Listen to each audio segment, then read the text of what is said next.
What up, cappers, gamblers, punters, hustlers, low baggers? Happy Friday, June 18th to all of you. Thank you for watching Betting with the Bag right here on Pub Sports Radio. Coming off a nice day, 3-1 with 2 pushes, 3-1 in MLB, 2-0 in NBA.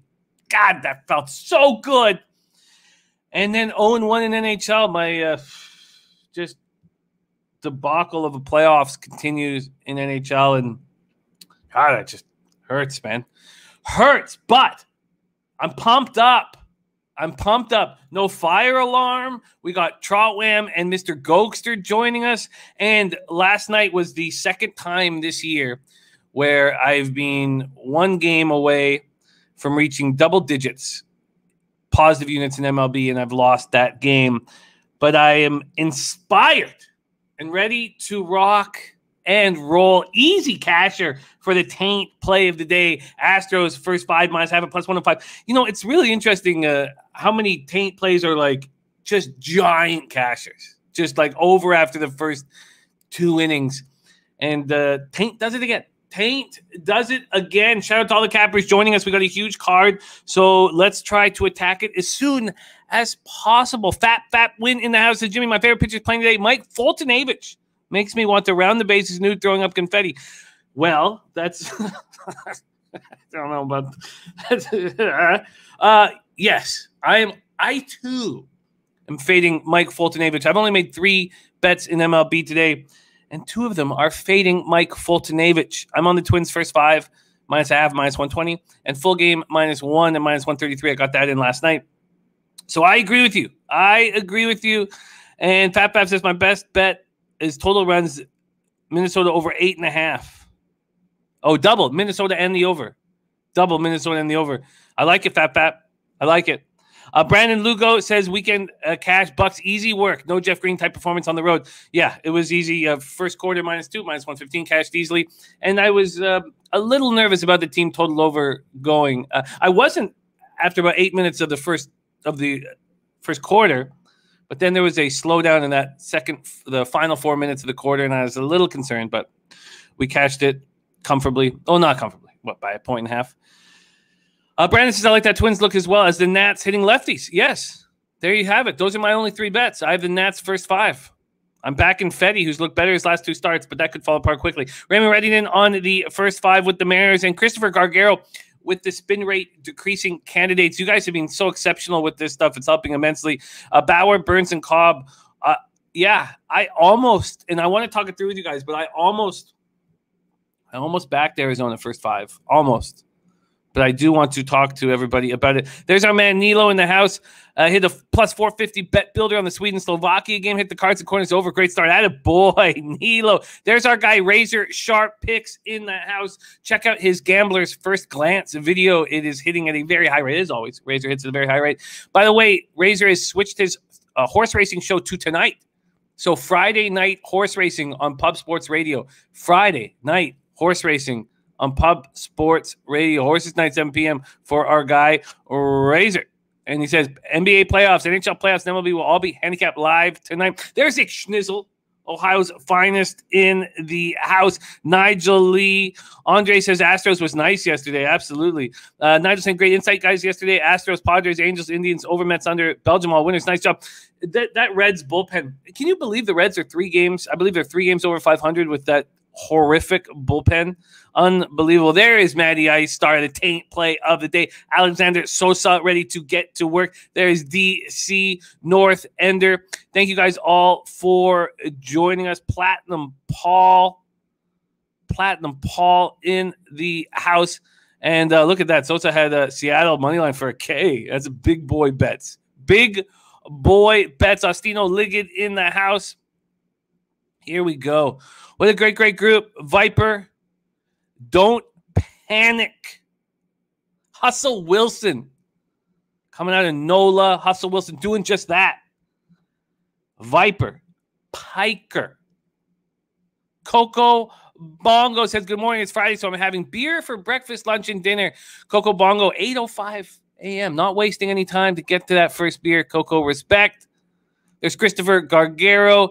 Says, so pissed with that DeGrom pull on Wednesday that he decided to take one That was no doubter asking. Yeah, it was a very, very impressive. Very, very impressive. And you know what I decided to do? I was sitting there after the show and I was like, do I bet this first 5 minus a half at plus money? And then I was like, because I wanted the Jays first 5 too. So I was like, do I bet them both first 5 minus a half, excuse me, plus money? And it was just plus 100 for me. And then the Astros minus a half went down to minus 110. So I was like, you know what? If I just take them both on the money line, they'll be minus 125, minus 135 respectively, Jays, Astros. And if one pushes, the other cashes, it'll be nice. It'll make sense. And that's exactly what happened. Blue Jays got a run in the bottom of the 5th to tie up the Yankees game 3-3. So I was very thankful. There's Vaughn Polo. Love the Colorado Rockies. You've been killing that with. And there's Puzzler who cashed that 25-1 at Royal Ascot with us yesterday. That was a thing of beauty. Slat says, stepping up today, Habs first period plus 130, Habs first period minus a half, a plus 260. Back home and outplayed Vegas first period, both games. City's pumped. Friday night hockey in June. You have every right to be pumped. And we talked about throughout the season that I thought there was 2 things that made Vegas very vulnerable. And I was wrong about one of them. It was their defense. I thought they had not enough depth on defense. It turns out that Martinez had a spectacular year. So even when Pietrangelo went down, they still had Theodore and Martinez playing very, very well. But there was always going to be a hole down the middle. I didn't think Chandler Stevenson was enough to be a first-line centerman. He proved me wrong there. And now Stevenson goes down. And what, you got Kolasar on the first line?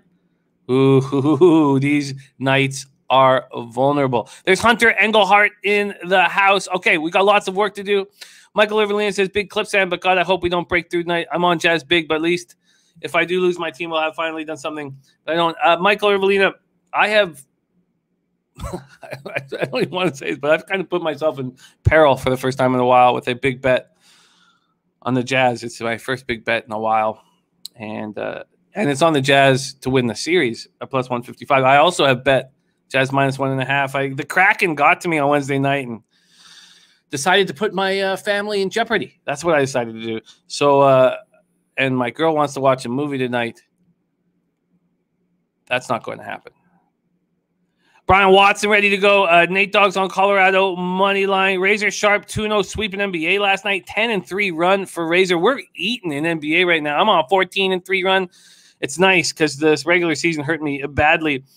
Yes, DC, this is the Vancouver Grizzlies hat here.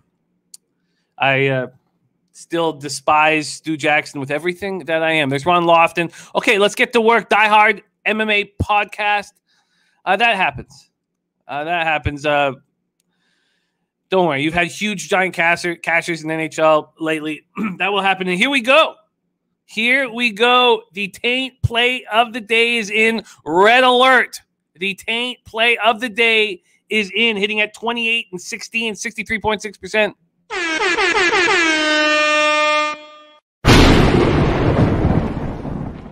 Play of the day is in, and I'm on them first 5. He's on them full game.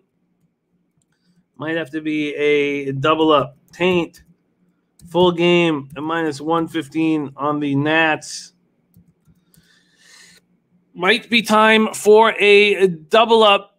There's Wyatt Chapman in the house. Says, how can spin rate matter if the earth is flat? Very important. Very important. Very, very important. Mally Mal, Red Girl, Tyrone Coleman. The team is united. So let's get to work. Let me just see. We got Drew Daddy ready to go. Kev Riley ready to eat. Great group. Leroy Flood says Taint is in. I repeat, Taint is in. Okay. Let's get out. There's my guy Jacksonville Zoe in the house. TJ says, what up, guys, on a heater in MLB? All thanks. TJ, we work together. You're an extremely talented handicapper, and it's we work together. But you got to roll right. Neil says, I have the same hat in light gray. Nice. I have the same hat in turquoise down here. Or turquoise, whatever that color is. Okay. And Mally Mouse says, Coors Field fade. It's been cashing nonstop because they just keep winning at home. Christopher Guerrero says, I hate backing Fetty. He and Velasquez are my 2 least favorite pitchers to back. But Taint is Taint. Fetty looks, but they both look good this year. It's very, very tricky. Very, very tricky. There's Nut Flush Allen. His Giants are what, 44-25? 44-25. I mean, it's just ludicrous.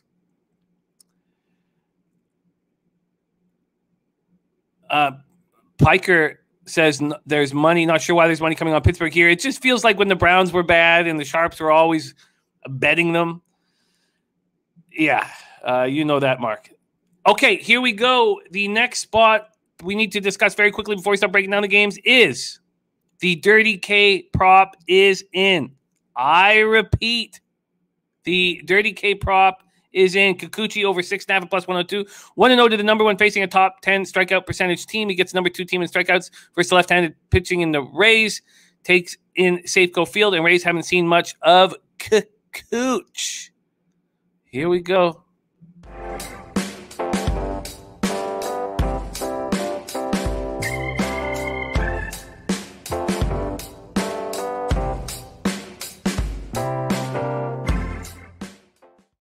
Oh, man. Ducharme and COVID protocols. This is news to me. Holy shit. Even though he has 2 shots of the vaccine, craziness. Wow. Mr. Gokster will be joining us. So will Trotwam. Wow. I did not know that Ducharme was in COVID protocols. It is throwing a wrench into a lot of plans. Chris Paul in COVID protocols, and he has been vaccinated. God, it's just wild. Oh, man. God, what curveballs we are sent. Now,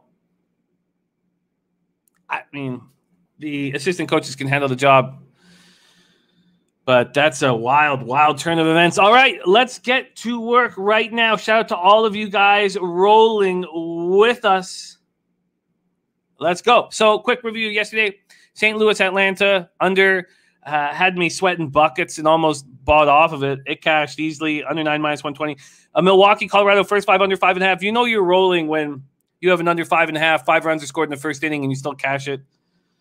I was fortunate. Blue Jays first 5 at minus 120. Sorry, I said minus 125, minus 120. That pushed. Astros first 5. I didn't have the balls to take it minus a half. That was a mistake. But again, it was at minus 110 by the time the show is over.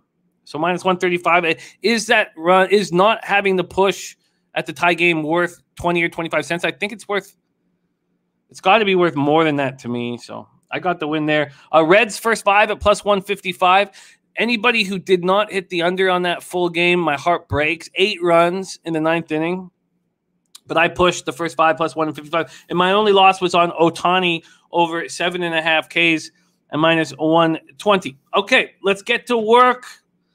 We're capping with a lot of clarity. We are working together to defeat the juice. Let's stay focused and let's keep eating. Oh, and I am 157 and 132, hitting at 54.3%, plus 7.84 units, ROI plus 2.71, average line minus 112. There's Nate Dogg in the house. Mally Mouse says Urquidy had a bounce back game. Good call and throws first 5. I took the over first 5.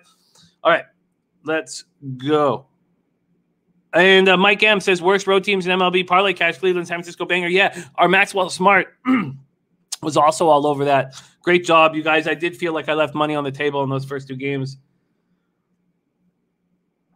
Okay, let's go. 7:05 p.m. Eastern. Cleveland Indians at Pittsburgh Pirates. Indians are 38-28, 18-15 on the road at the Pirates, 23-44, 13-19 at home. We're at PNC Park in Pittsburgh, Pennsylvania, 82 Fahrenheit, mostly cloudy, 10 miles per hour sideways. Giancarlo Mejia, an opener who's starting to be stretched out a little bit.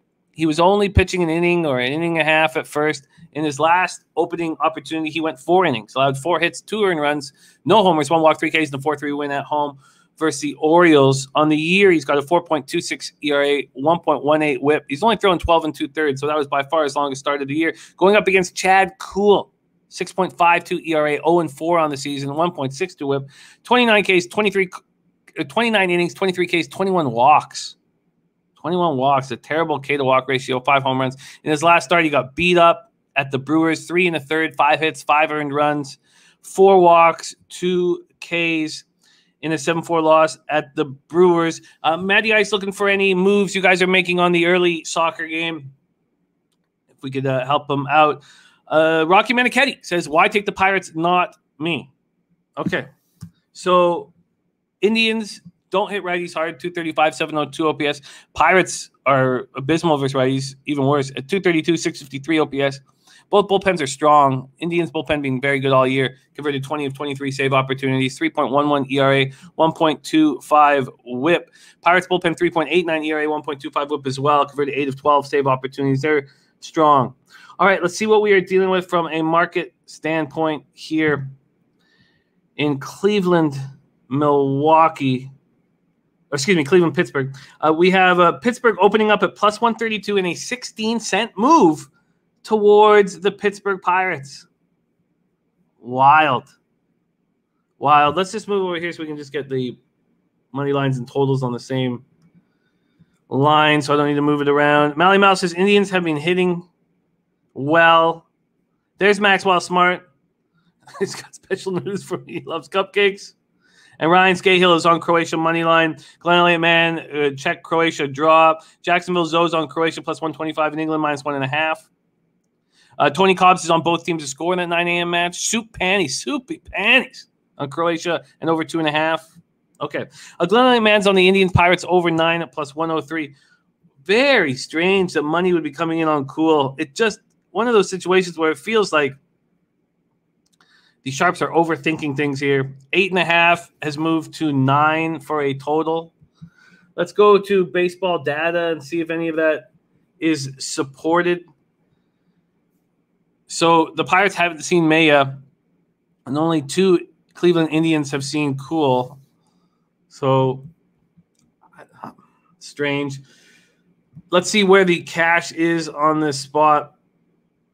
4,236 tickets in. That's the most counted of any game. It's the same as the Detroit Angels game, so that will help when we get there. We have 86% of the tickets on the Indians and just 71% of the cash. So there is a sharp out there somewhere who's made a big bet on the Pittsburgh Pirates. And then here we go, 41% of the tickets on the under and 98% of the cash. And we see it moving up to 9. Very, very strange. What we do have in play are 2 very strong bullpens. 2 teams that don't hit well and 2 pitchers who haven't seen the opponent. This reminds me of that Nationals spot on Wednesday. And I believe it was Nationals Pirates in that spot, but it was a spot where the pitchers hadn't seen the batters hadn't seen the opposing pitchers, and it felt like an under, and the total was moving up, and it wasn't under. And Wyatt Chapman says, I'm the needle mover that moved the line, baby. Hunter Engelhardt says, yep, first inning, 0 runs, perfect spot here. And Richie Rich says, Pittsburgh's lost 10 straight. That's what the Sharps are on.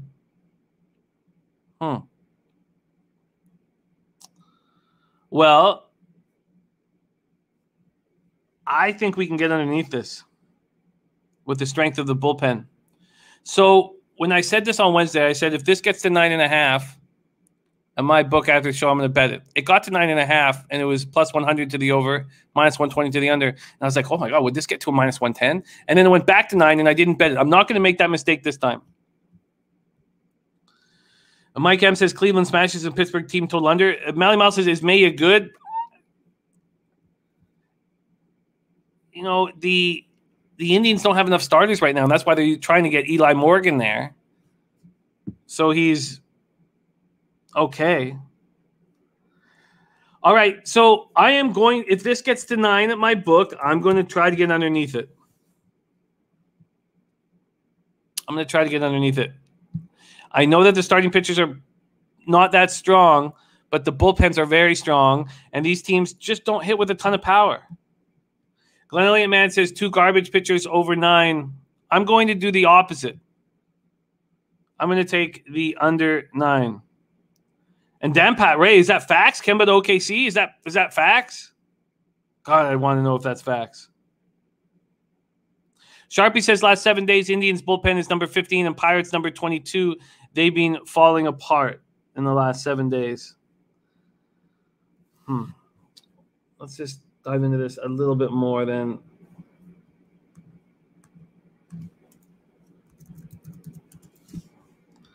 Let's just dive into this very quickly a little bit more. Wow, Celtics trade Kemba to Thunder. Wow.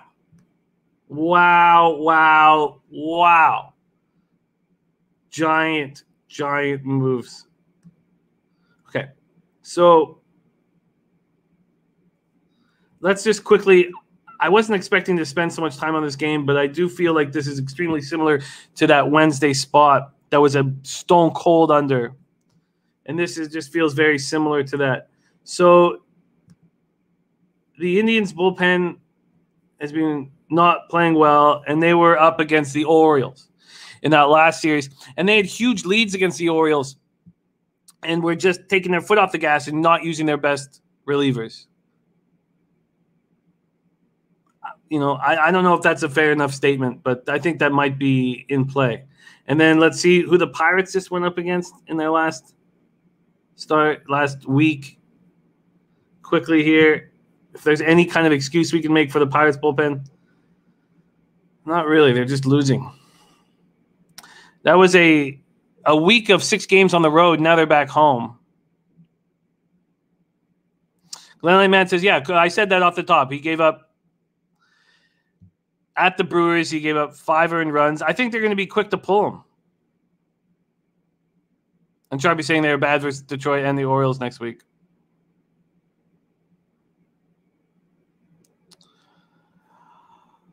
And first game off a road trip. I think we're going to see quiet bats here. And I do still trust these bullpens. Why don't we just let me do one last. Actually, no. I'm just going to. Okay. Look, I don't want to juice 9. I would like a 9 at -110. I expect money to keep coming in on this over, but I said that on Wednesday, and it didn't work out that way. So I am leaning strongly towards the under 9 and believe that I will be adding that to Cleveland, Pittsburgh. Okay. Billy says Indians first 5 and full game, don't overthink it. And Matty Ice says 100% agree. Look, I get it, but I'm not going up against market moves in the sharps, and I've left money on the table because of it. But again, I'm sitting here hitting at 54.3% on the season, and I want double-digit units. And I just want to keep doing exactly what I've been doing to a T. So I'm certainly not going to stick with the sharps and be on the Pirates. Okay, we've taken too long on game 1. Let's move on to game 2. New York Mets at Washington Nationals. I'm on the first 5. What did I get the first 5 at? I'll have to, just pull up my action here. Apologies. Sorry, God. Okay, let me just get my action up here. But we have also reached the taint play of the day, and it is full game. Taint play of the day is full game here. Nats -115.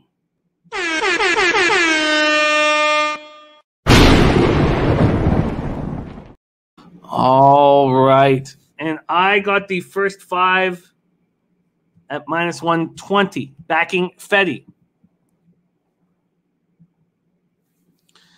Thank you, North Ender. Yeah, but I've clearly left money on the table because there's been a lot of spots like with Matt Harvey where I haven't been fading him, and I would have been all over fading him in the past. But just going to keep trusting.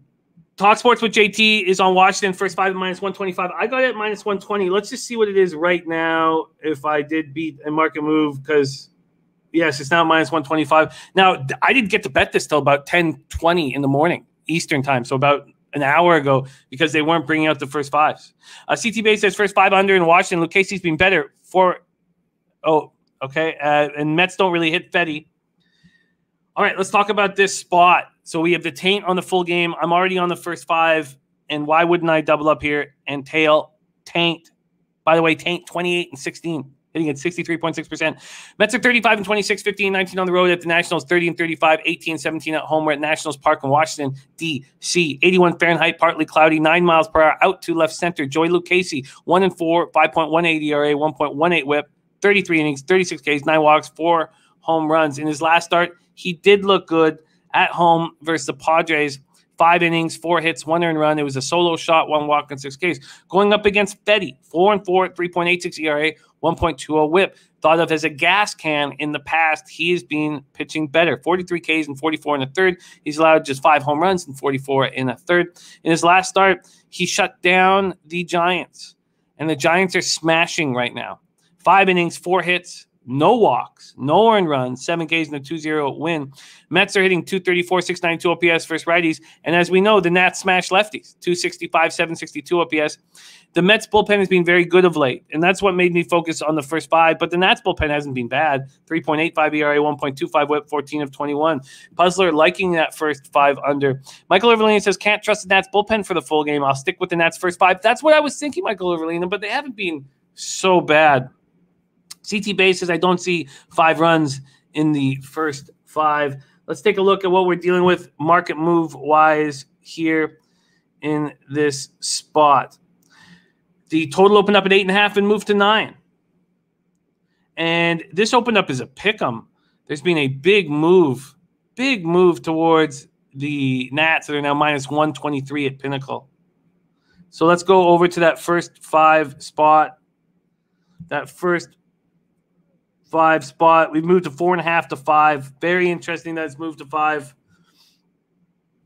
North Ender, well put, says, much easier to sleep at night leaving money on the table than taking an L on the play if you win against your Angles. I absolutely agree. Well put, North Ender. Keon Jackson says, why is it so high? That's a red flag for me. I'm not, again, look, I've been very safe all year in MLB, and I've not been going up against these market moves. And again, I'm just going to stick with that. Against Luke Casey, 212, 752 OPS. Against, oh, it's still got Ross here. Can I get this refreshed and get Fedde? They're still, okay, they're behind here. So I don't have the numbers against Fedde. Piker says Nats are 30 average points better versus lefties. The steam is headed in the direction of the Nats. Checks a lot of boxes. And there's Trotwam, who says, play safe. He'll be here very soon. Glenn Elliman says Fedde's not allowed to run his last 2 starts. Hunter Engelhardt says pair that the way Nats hit at home against left-hand pitching is a big spot. Okay, I'm going to add Taint. Why wouldn't? If it's correlating with my action, I'm just going to add Taint. Add Taint. But let's just take a look at where the money is and make sure that everything kind of makes sense here. We have 58% of the tickets on Washington, 88. Actually, just moved to 84. 84% of the cash on Washington. So clearly some big bets made on Washington. And then I just have the tickets. I don't have the cash here on, but 65% of the tickets are on the over. I'm going to stay off of the total. I'm very comfortable here. And look at Glenn Elliman. Nats 9.26 to the under at home.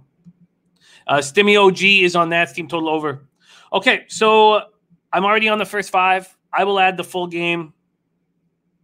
And let's move on. 7:05 p.m. Eastern. Oakland Athletics 43-27, 18-9 on the road at the New York Yankees. 36-32, 17-16 at home at Yankee Stadium in the Bronx, New York. And we have now come to our man Jose Seje play of the day.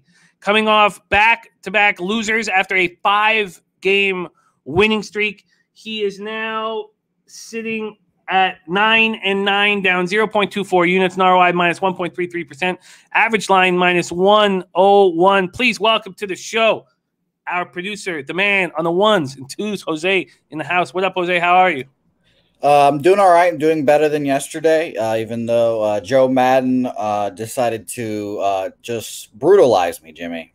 Absolutely brutalize me, like you would read about back in the day. Sandpaper finish. Terrible. But yeah, it was a decent day. You know, it's woke up on the good side of the bed today, Jimmy. So I'm feeling good. Always fun to cap with you, of course, and the chat, especially my man, Christopher Gargano, who we're going to talk about, Gargaro.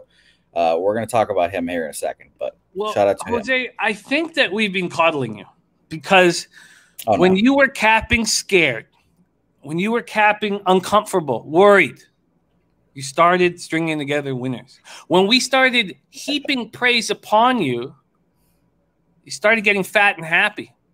Yeah, literally. Caring only about your drug dealer. You're right. Get your shit together, Jose. Back-to-back fucking L's What happened to the winning ways of yesterday? I'm the streakiest gambler alive, Jimmy. Ugh. Well, I'm worried. I'm back to being worried again. Well, here we are. I love it, Jimmy. I like being counted out. I like the pressure. I feel it. I love it, and I welcome it, and I'm excited for it. All right, well, get your fucking shit together right now. Athletics, Yankees, Yankee Stadium, the Bronx, baby. 80 Fahrenheit, overcast, 10 miles per hour, out to left center. We got Caprillion on the mound for the A's, 3-1, 2.51 ERA, 1.18 WHIP, 35 Ks and 32 and a third, 16 walks, 3 home runs. In his last start, he was excellent. At home against the Royals, he went 6 innings, allowed 2 hits, nary a run, 4 walks, and 7 Ks. Jameson Taillon, the very highly thought of, wasn't he a first overall pick? Very highly thought of prospect back in the day, looks bad. Only made it through a third of an inning last out, 4 earned runs, 5 hits. Didn't strike out a batter, 8-7 extra inning loss. Phillies, 5.74 ERA, 1.37 WHIP. He has allowed 10 home runs and 53 in the third. Yankees only hitting 228, 700 OPS versus righties. A's versus righties, 231, 723 OPS. A's bullpen pitching much better, and Yankees bullpen has been good all year long. Let me give you the market before we hear how you are planning on betting this. We have Oakland, the total of the first 5 opened at 5.5. It's dropped to 5. Taillon sitting between minus 135 and minus 145 for the Yanks. And then full game here, we have the total sitting at 9.5. So the first 5 is changed, but the full game is not at all. So a lot of trust in the bullpens here. And the Yankees opening up at minus 133. They're now at minus 129, a 4-cent move towards the Oakland A's. Jose, say hey, play of the day. Take it away. Jimmy, I want you to listen, Jimmy. Do you hear that? Woo, woo. The dogs are barking today, Jimmy. The dogs are barking. And I hear them, and I'm on the A's today, Jimmy. Of course I'm on the A's. I mean, come on. Did you expect me to come on here and actually pick the Yankees with fucking Jameson Taillon on the mound today? He has been, as the chat said, dirt this year, Jimmy. He's not been great. He's been better at home. I've looked at his game logs, and he's given up 4-3, around there mostly every time, but struggled as of late. And I just think the Oakland A's are the better team here. We talk about, Jimmy, I think on most of these programs, we talk about how the Astros are great, how good they are, and the A's are still in front in this division. They have a better record. And I really, truly just am shocked by that. We all heap praise on the Astros. And I think, Jimmy, I've been back and forth on this bet, honestly. I have 3 Oakland bets written down, and I've just been back and forth. I looked at their first 5 money line, plus 150. I was like, damn, maybe I got to do that. Maybe I have to put my nuts on the table and do that. But, Jimmy, the first 5 team total over 2.5 is plus money.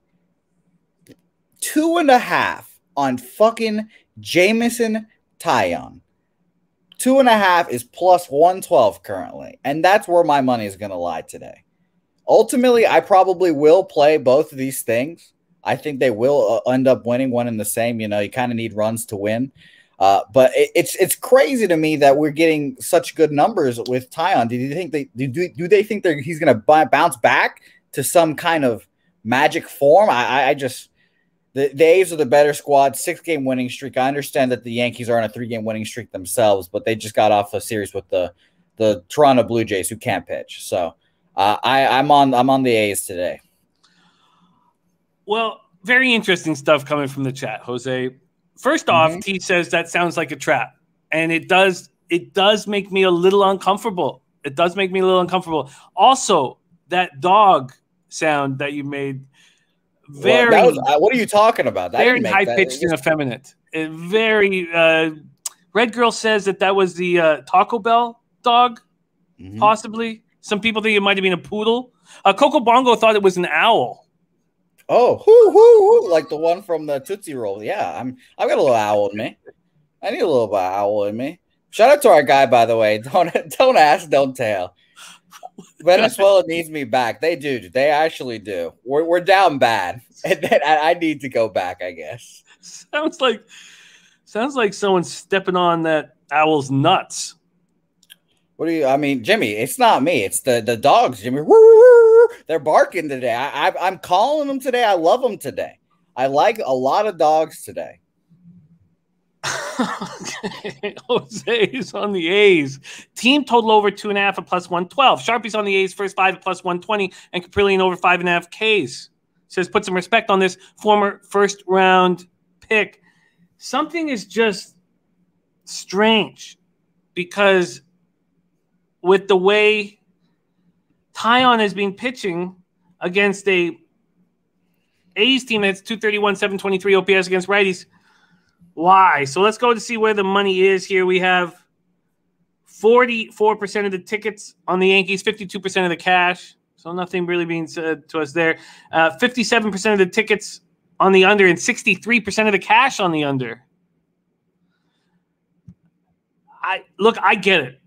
I get it, but I've been allowing the market to scare me off. Ron Lofton said it sounded like a Yorkie. He thought his grandma moved in. Well, I'm sorry. I've been told that I have a little voice, and it's a real shame. It's a real shame. I learned from all those old announcers. I thought smoking was going to make my voice deeper one day, but it just haven't gotten there yet. This scares me. This has red flags to me. Look, I get that the market is saying bet on the A's, and a lot of guys are doing it, and a lot of sharp cappers are doing it.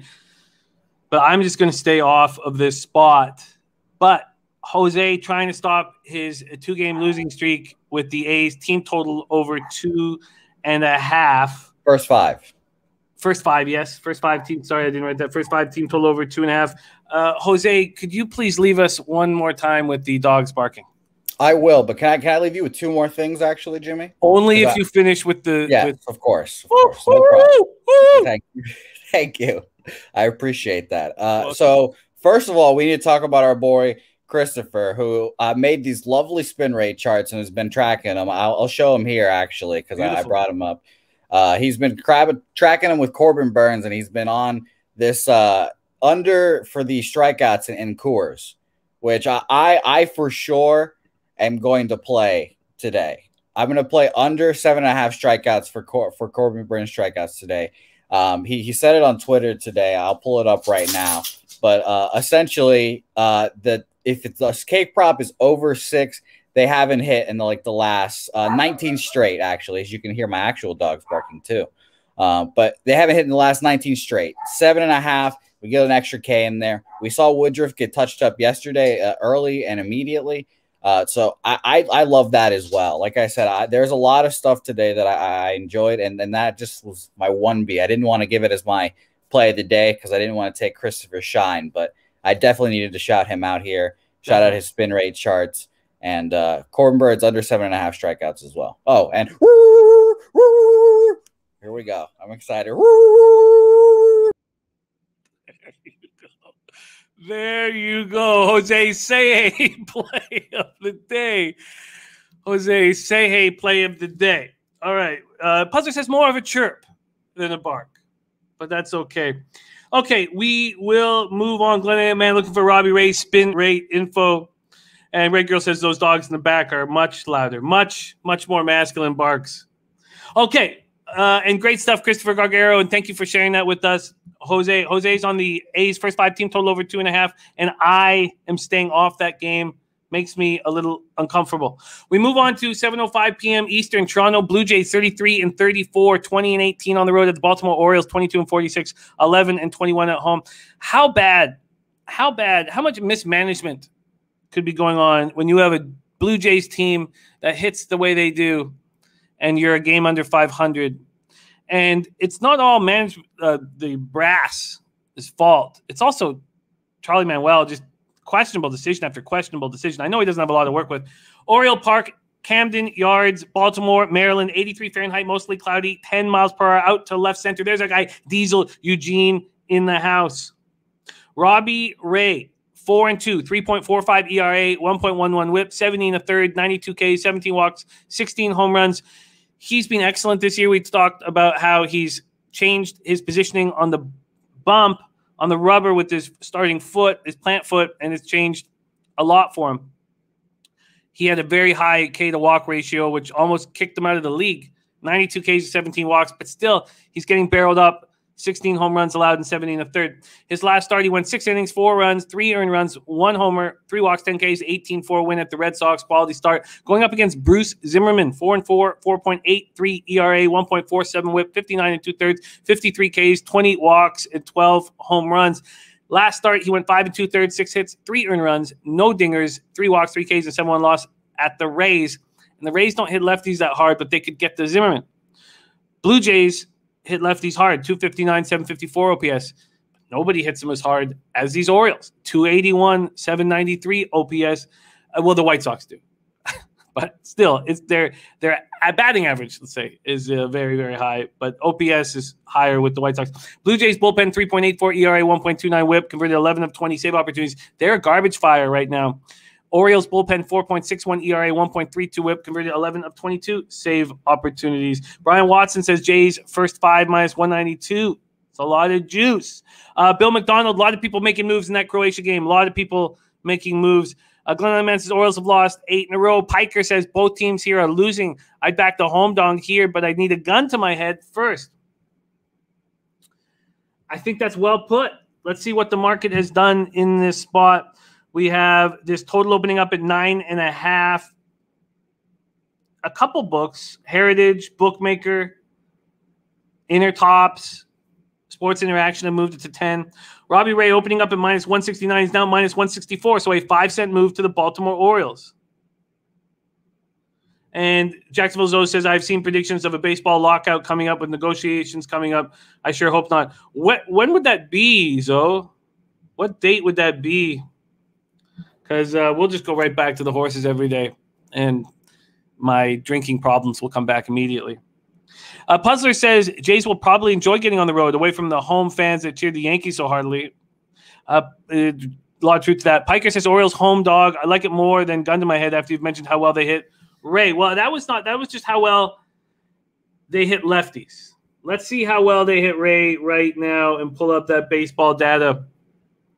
Against Ray, just 232, 716 OPS, but they hit lefties so much harder this year than in the past. And it's, white cord. It's different Oriole batters than they've had in the past. So I don't know. But then also Ray's pitching much better than he was in the past. So it's tricky there. And then the Jays haven't seen Zimmerman. This is not simple. Let's see where the cash is in this spot. We have 86% of the tickets on the Jays, but just 66% of the cash. It just feels like a spot where the Sharps would be expecting the Orioles to smash lefties yet again. Jays haven't seen right. But look at this, though. We only have 3,581 tickets in, but obviously there's been a monster bet put in the under because we have 48% of the tickets on the under and 99% of the cash. So somebody's made a huge bet on the under in this spot, which is wild. But if you think about it, Ray's able to calm down these Oriole bats. The Jays haven't seen Zimmerman. Makes me very uncomfortable. Blue Jays, Orioles makes me very, very uncomfortable, and I don't want anything to do with it. So there'll be no move for me here in Jays, Orioles. All right, let's move on to 7:20 p.m. Eastern. St. Louis Cardinals 35-34, 16-19 on the road at the Atlanta Braves, 31-35, 18-19 at home. We're at Truist Park in Atlanta, Georgia, 89 Fahrenheit, mostly cloudy, 8 miles per hour, sideways in. Carlos Martinez going up against Max Fried. Just two pitchers that I want to fade here. Carlos Martinez, 3-7, 5.54 ERA, 1.23 whip, 65 innings, 44 Ks, 22 walks, 4 home runs. He just doesn't seem to have it, but he looked good in his last start at the Cubs. 7 innings, 5 hits, 2 earned runs, no homers, 1 walk, 6 Ks, and a 2-0 loss. Max Fried, 3-4, 4.62 ERA, 1.44 whip, 49 Ks and 15 2/3, 18 walks, and 6 home runs. Mally Mal says fade Carlos all day. DC says latest moves on St. Louis. So Fried, last start at the Marlins, 6 innings, 5 hits, 3 earned runs, 2 homers, 2 walks, 4 Ks. He just does not look like his old self. Oh, they're saying it could be 22. Okay, 2022. Okay, good. I was hoping there would be some sort of mid-season calamity here. CT Bay says first 5 over, cards hit lefties and don't trust Martinez. I think that is well put, CT Bays. The Cardinals smash lefties, 256, 767 OPS, and the Braves smash righties, 236, 750 OPS. Cardinals bullpen 4.29 ERA, 1.41 WHIP, pretty good. They've at least the back end, 21 and 27 converted save opportunities. Braves bullpen 4.92 ERA, 1.41 WHIP, converted 13 and 25 save opportunities. So the Cardinals get stymied by right-handed batters, and they smash left-handed batters. So we shouldn't really let the vividness of what Morton did to them last night affect us, or the recency of it all. Let's see what the market has done with this Cardinals-Braves spot.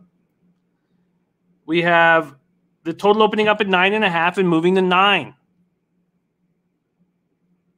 Very interesting. Atlanta opening up at minus 176, now at minus 150. It's very tricky. Do you want to back these St. Louis Cardinals against a left-handed batter? Only Molina, Arenado, and Carpenter have seen Max Fried, which surprised me. They're 4 for 11 against him with a homer.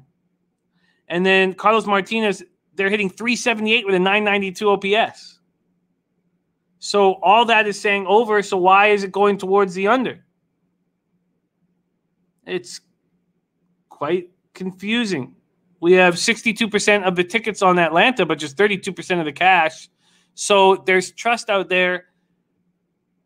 I mean, you have to have some trust in Carlos Martinez. Have to have some. It can't just all be on the way St. Louis hits left-handed batters. And then you have 61% of the tickets and 72% of the cash on the under. Well, this may be another situation of me letting the market tie my hands up, put safe, little bitch, call it what you want to call it, but the market is throwing me for a loop, and I don't want to take money out of my pocket and say, I think it's wrong. Now, CT Bays has confidence in it. He says, I think the full game could be tight for the total. That's why first 5 over feels like the play. Let's take a closer look at that first 5 total here. First 5 total. Let's see what bookmaker. Wow, bookmakers moved it from 5 to 5.5. That's a good sign. That is a good sign. And what does Bet365 have this total at? Wow, over 5 at minus 105. That can't. How could that be? How could they be so far behind bookmaker? Wow, if I would bet that right now at over 5 minus 105. I think you're right. I think you're right. Okay, if that first 5 is sitting at a very low juice like minus 105, I think I will take a shot. But if it's at minus 115 or minus 120, I won't. Piker says St. Louis and Atlanta have gone under 6 of their last 9 meetings. Hunter says, I like it, but not going to take it at 5. Okay. Interesting. Eric Jones is on the Braves money line. Okay. Let's move on. We move on to 8:05 p.m. Eastern. Miami Marlins 29 and 39, 13 and 25 on the road at Chicago Cubs 39 and 30, 24 and 10 at home. Wrigley Field, Chicago, Illinois. 80 Fahrenheit, partly cloudy, 5 miles per hour, sideways in. Pablo Lopez 2 and 4, 3.12 ERA, 1.15 WHIP, 78 innings, 78 Ks, 21 walks, 8 home runs. Johnny K, I'd be curious to see, because Johnny K saying Cards ain't hitting nothing right now. How did the Cards handle their last lefty? If anybody could look that up. Mally Mouse says Cards, bat, sleep, good spot for free. This is a spot where I think there could be a vividness of how bad they're going up. They're handling righties. Not, a lefty can change everything for them. I'd be curious if anybody could look up what happened the very last time the Cards saw a lefty starter. All right, 80 Fahrenheit, partly cloudy, 5 miles per hour, sideways in. Red Girl is on the Cubs money line.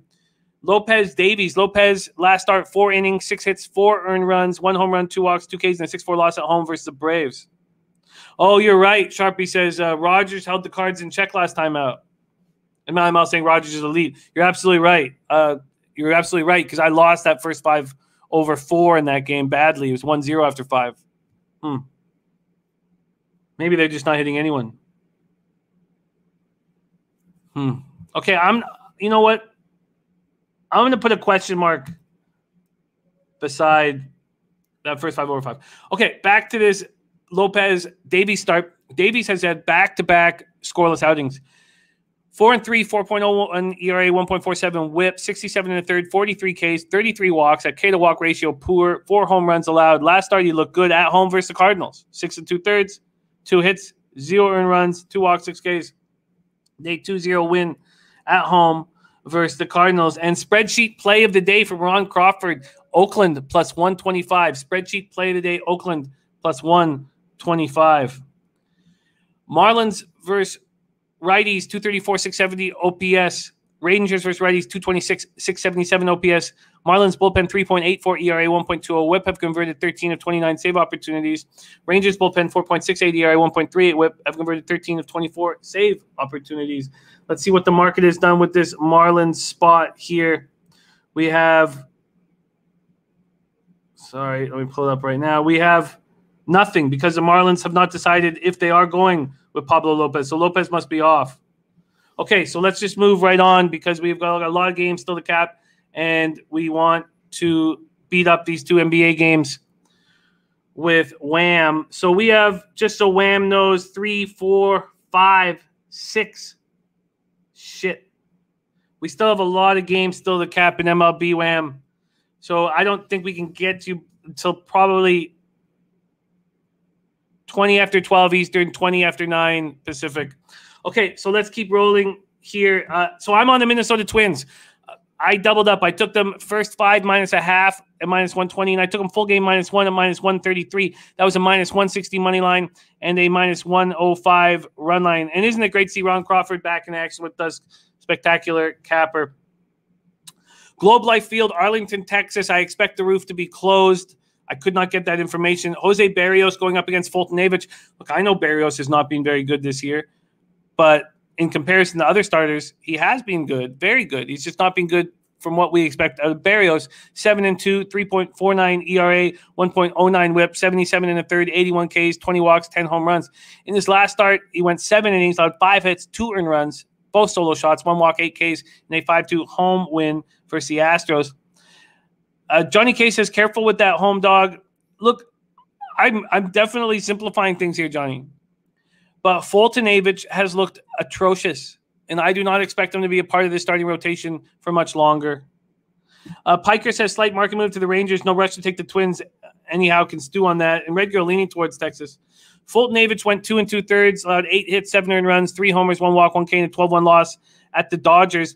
And with the injuries that the Dodgers are facing right now, that lineup is not that much stronger than the Twins versus righties, who are hitting 234, 725 OPS. Rangers are hitting just 226, 677 OPS, and the roof's going to be closed. So I expect Barrios to have a nice start here. The Twins bullpen is very bad. Don't get me wrong. 5.01 ERA, 1.41 WHIP, 15 of 25 save opportunities. Rangers bullpen 4.68 ERA, 1.38 WHIP, converted 13 of 24 save opportunities.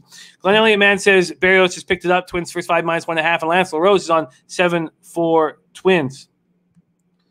So let's just see what we are dealing with from a market standpoint. So minus 175 now. What was that first 5? Excuse me, that's first 5. Let's go to full game, money lines, and totals. We have Minnesota sitting at minus 158. So it opened at minus 155 at Pinnacle. So a 3-cent move. I bet the Twins at minus 160 last night, and they're only at minus 165 right now.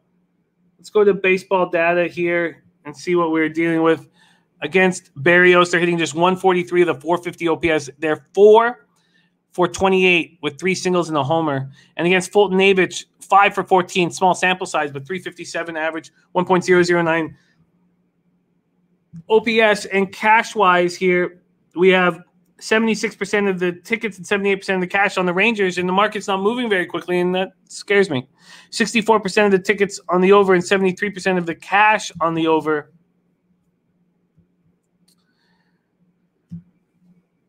And Glenn Man says Twins first 5 minus a half, minus 115 is a good price.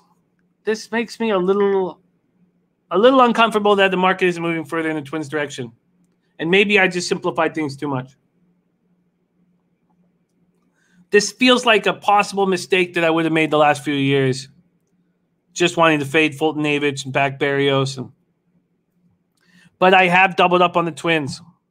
There's no looking back now. We move on to 8:10 p.m. Eastern. Boston Red Sox 42-27, 22-10 on the road at the Kansas City Royals, 30-37, 16-18 at home. We're at Kauffman Stadium in Kansas City, Missouri. 94 Fahrenheit clear, 13 miles per hour out to left center. Nick Pivetta, 6-2, 4.28 ERA, 1.31 WHIP, 69 in a third, 80 Ks, 33 walks, 9 home runs. The pride of Victoria, BC got raked in his last start at home versus the Blue Jays. 6 earned runs, 4 homers, 6 hits, 5 innings, 2 walks, 6 Ks, and 7-2 loss. Going up against Jackson Kowar. Now, this is tricky. This is extremely tricky. Kowar has thrown 2 innings in the majors. So this is a 24-year-old first-round pick out of the University of Florida in 2018. 2 innings, he's allowed 8 earned runs and no homers. So he's allowed 8 earned runs, 8 hits in 2 innings, 5 walks in 2 innings. But, and there's this huge but, in AAA Omaha, he's been unbelievable this year. He's 5-0 with a 0.85 ERA, a 0.88 WHIP, 31 2/3, 41 Ks, 10 walks, and he's yet to allow a home run in 31 2/3 in AAA. Mally Mal says, I watched him live fade Kowar. When you have numbers like that in AAA, it does not always equate to success in MLB, but it certainly puts a pause on the situation. Now, we have it as undecided right now in the market, so we can just skip this game and move past it. But food for thought if Kowar is pitching, and we'll see if that's the case. Andre says AAA and majors, different worlds. I hear you. But it's important information. And all we want to do on this show is have as much information as possible. So, okay, let's move on. 8:10 p.m. Eastern, Chicago White Sox, 43-26, 6-14 on the road at Houston Astros, 40-28. 23-13 at home. Raymond Reichart, what's happening, my man? Great to see you. And Piker says massive value on the Red Sox today. Minute Maid Park in Houston, Texas. Shout out to Taint Play of the Day that gave us a very easy winner.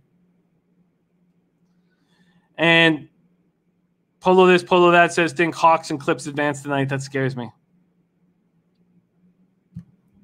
Okay, we have Carlos Rodon, who's been so good this year, going up against the team that's hitting 286 with an 808 OPS versus lefties. Carlos Rodon, 6-2, 1.89 ERA, 0.84 WHIP, 66 2/3, 97 Ks, 17 walks, 6 homers. In his last start, he went 7 innings, 1 hit, 1 earned run, 2 walks, 9 Ks, and a 4-1 win at the Tigers. Going up against Luis Garcia, who's also coming off a tough start at the Twins. He went 4 1/3, allowed 6 hits, 4 runs, 3 earned runs, 1 home run, 1 walk, 4 Ks, in a 5-2 loss at the Twins. I don't know why I said also coming off a bad start, because Carlos Rodon's last start at the Tigers was spectacular. Garcia, 2.98 ERA, 1.04 WHIP. White Sox, just 243, 713 OPS versus righties, which isn't bad, but when you put it beside the Astros hitting 286, 808 OPS versus lefties, White Sox bullpen 3.60 ERA, 1.25 WHIP. They've been very good of late. Astros bullpen 4.19 ERA, 1.31 WHIP. They've been middling all season long. Red Girl says Astros. TJ says I lean very far to the Astros money line, but wanted to see the chat and hear the ticket and the money. Carlos Luder says first inning under a half at -125. And Lance Rose says Astros bean smashing. So let's take a look at this market. We've seen the Astros go from -104 to -107, a 3-cent move at Pinnacle, nothing much there. And this total go from 8.5 to 8. So obviously a belief that Carlos Rodon can slow down these Astro bats. They're hitting 241 with a 572 OPS against Rodon. Wow. 14 for 58 with 13 singles and 1 homer. Wow. And the White Sox have never seen Luis Garcia. Wow, it feels like one of those spots where at 8.5, if you could have pulled your balls out and bet the under, it'd be an impressive look. Let's see what this first 5 is at. It's already moved to 8, the full game. The first 5's at 4 at minus 105. Wow. Yeah. Puzzler says Astros hit lefties very well. Very difficult to back and under here with the way these Astros hit lefties. Let's see where the cash is at. R says maybe an under sweat, though. No doubt about it, R. It would be a heavy, heavy sweat. And you guys saw me. I start sweating if I think I'm on the wrong side before the game's even started. So we have 43% of the tickets on the Astros and 69% of the cash. You know, that says a lot to me. Also, 71% of the tickets on the over and 91% of the cash. I wonder if that money came in when it moved to 8. If it had, it would have gone right back to 8.5. Very, very interesting. Thinking someone's going to get touched here. Luis Garcia coming off a bad start. Look, if this was all just for play, I'd probably bet the Astros here. But I did not like Luis Garcia's last start. And, you know, Carlos Luders says, ride with me, Jimmy. Carlos Luders was on that first inning under a half at minus 125. I like it. Okay, I can't. Oh, and we have JoJo Rich talking about the says Blue calls it under 75%. All right, this is going to be a stay off spot for me. Piker is absolutely right. Massive Astros line move. They think Rodon's going to get lit up. But this total's gone from 8.5 to 8. Sharpies on Rodon under 6.5 Ks today. This is a fascinating game we could talk about for 20 minutes. Instead of that, we got too many opportunities on the board. We got other sports going on. Maybe in a month when it's only MLB, we can sit here and hammer this stuff off and find an angle, but not today. No move for me in Astros White Sox, but I will be a fascinated viewer. 8:40 p.m. Eastern next, Milwaukee Brewers 38-31. Uncle Oliver in the house. Says my service garbage in the Delaware Boondocks. Uncle Oliver, you got to hang out with my guy CT Bays, Tease, all these guys hanging out at that sports book. Got to get there with the guys, man. Maxwell Smart giving a final score of 7-0 Astros. Robert Cherry says that over 6.5 Ks on both Garcia and Rodon juiced. All right, let's move on to Brew Crew, Colorado Rockies. Now, this was a spot where if Corbin Burnes wasn't clearly dealing with the sticky icky issues with the no sticky substances, I would have been on the under here. If Corbin Burnes is really having a tough time without a sticky substance on his hand, then Senzatella should probably be the look because he's been so good at home. Can you do that? Raymond Reichard says need another low bag trip sap. As soon as the border opens up, my man. 81 Fahrenheit overcast, 12 miles per hour out to center. You have this Rockies team that's won 5 games on the road, but it's 24-14 at home. Burnes 3-4, 2.27 ERA, 0.85 WHIP, 63 in the third, 102 Ks, 10 walks, 2 home runs allowed. But his last start at home versus the light hitting Pirates, 9 hits in 4 innings, 4 runs, 3 earned, 3 walks, 8 Ks. And Sharpie says it's called Spider Tack. Yeah, I've read about Spider Tack. Senzatella, 2-7, 4.86 ERA, 1.42 WHIP, 70 in the third, 46 Ks, 17 walks, 7 home runs. In his last start, he went 6 innings, 8 hits, 5 earned runs, 1 home run, 0 walk, 4 Ks, and 6 loss. At the Reds, Brewers are just 205, 645 OPS versus righties, and Rockies just 231, 668 OPS. Brewers bullpen 4.18 ERA, Rockies bullpen 5.34 ERA, 1.52 WHIP.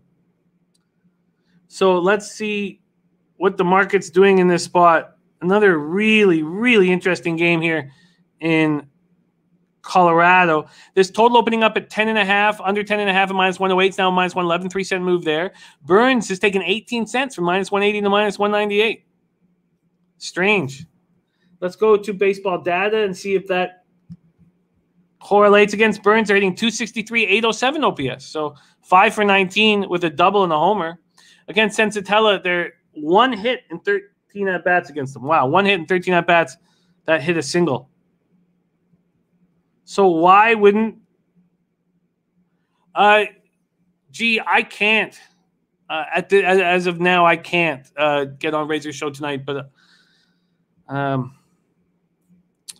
see what I can do. I have promised the family a little bit of time. Glenn Man says Burns' last start, first outing all season, which he didn't complete at least 5 innings. Rocky says would not go against the Rockies at home. So let's see where the cash is in this spot. We have the Rockies, 31% of the tickets on them, just 26% of the cash. Here we go, 48% of the tickets on the under, 81% of the cash. Turnsy, I have none. 0 futures. My ROI, I've been going over them the last few years, is being very poor. I mean, it hasn't been since the Penguins in 2017 that I've got a major casher. So no, I have no futures at this point, and I'm very thankful I didn't make any on the Jays. I want to back Senzatella at home. I want to back Senzatella at home first 5. Let's just see what I would get here. What's the market done on the first 5? Is it just it's pretty risky going against Corbin Burns, but clearly he's being affected by this issue with the sticky substances. Let's just see here quickly. Colorado. Let's see if bookmakers had any movement here. Oh my goodness. Whoa.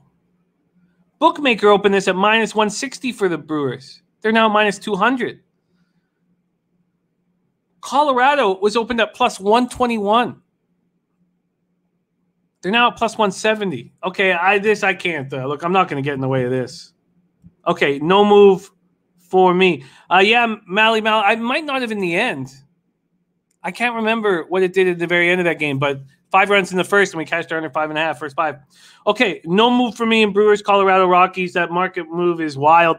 Let's move to 9:38 p.m. Eastern. Detroit Tigers 29-40, 14-21 on the road at the Angels, 34-35, 19-16 at home. Angel Stadium, Anaheim, California, 76 Fahrenheit, clear, 8 miles per hour out to center. We have Jose Urena, 2-6, 5.16 ERA, 1.54 Sharpie, 1.54 whip, 61 innings, 37 Ks, 27 walks, 4 home runs. In his last start, he got annihilated at home to the White Sox. 5 hits, 7 earned runs, 1 homer in an inning and 2/3, 3 walks, 1 K. Going up against Alex Cobb, I have lost a lot of money on Alex Cobb. It's funny because when he was in Tampa many moons ago, I made a lot of money on him, and I've now lost much more than I've made trusting him.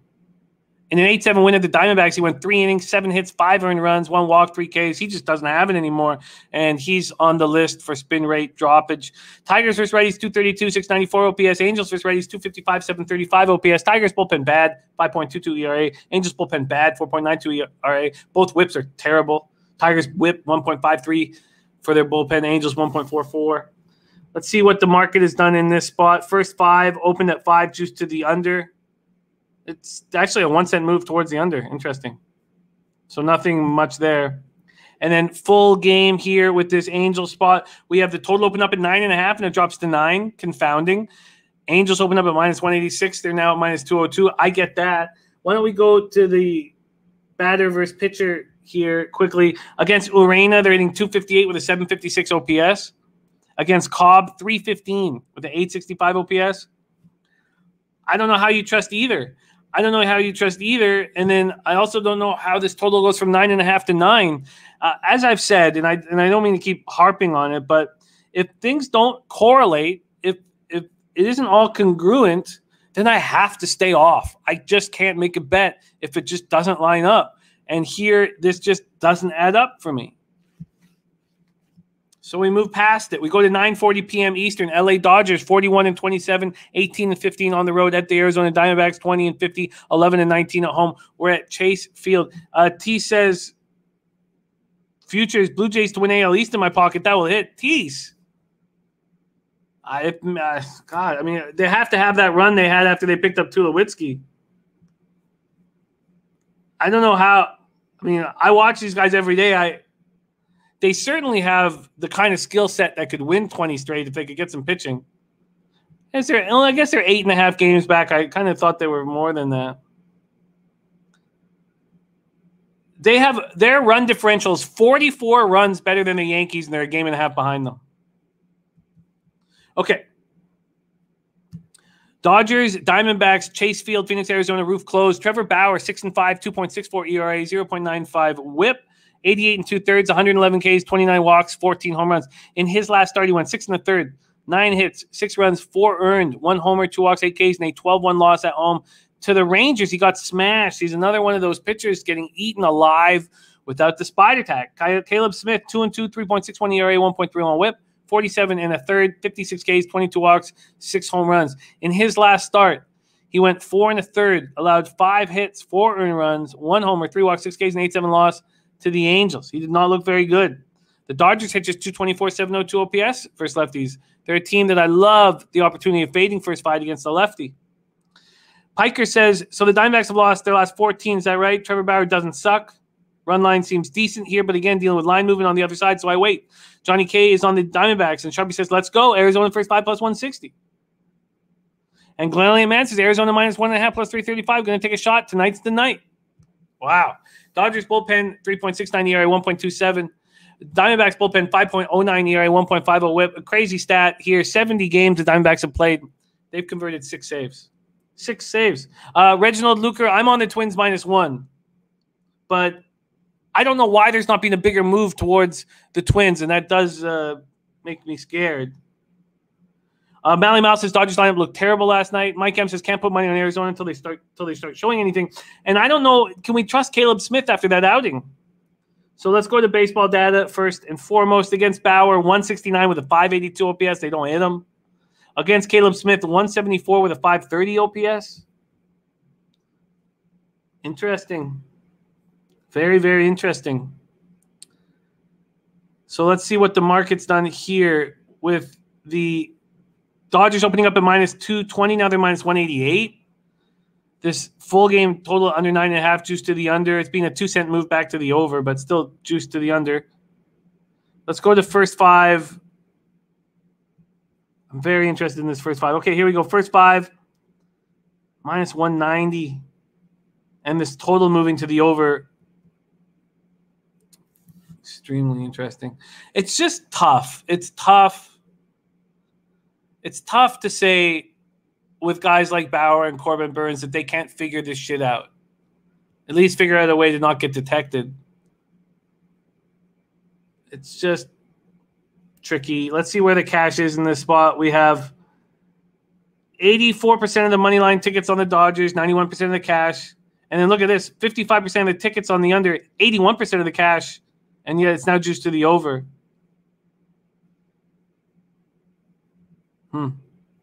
Sharpie says Bauer last 3 starts have been bad since spider attack. Dodgers versus left-hand pitcher. The +0.5 seems like the spot. Let's see what we would get on the first 5, Diamondbacks +0.5.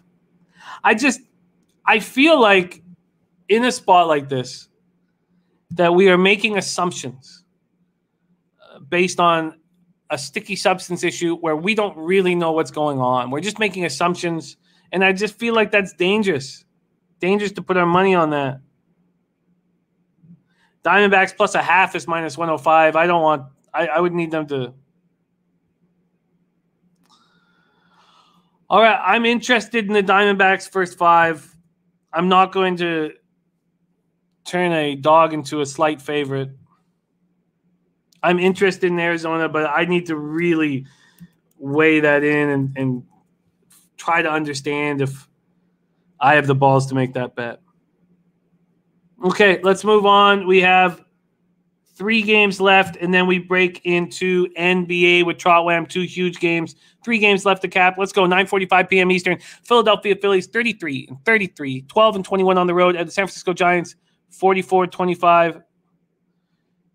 Mally Mouse says, why isn't there plus money? I guess you're right, Mally Mouse. I mean, the fact that there's not plus money on that Diamondbacks +0.5 makes me think it's quite possibly a casher. And TJ says, is it really assumptions? The data is sure supporting it. I'm a believer, but I can't back the D-backs. You're right. The data is supporting it. But at what point do guys like Burns and, Bauer and Burns figure out another way to get some sort of a sticky substance on their hand without getting caught? I don't know. You're right.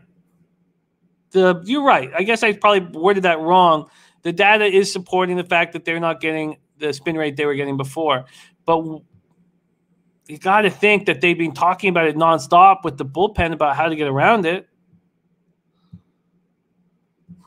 Are going first 500 in Dodgers Diamondbacks. Mally Mouse says, last time I bet a terrible team, it wasn't plus money, but it was a pick 'em. If it goes to a pick, then something up.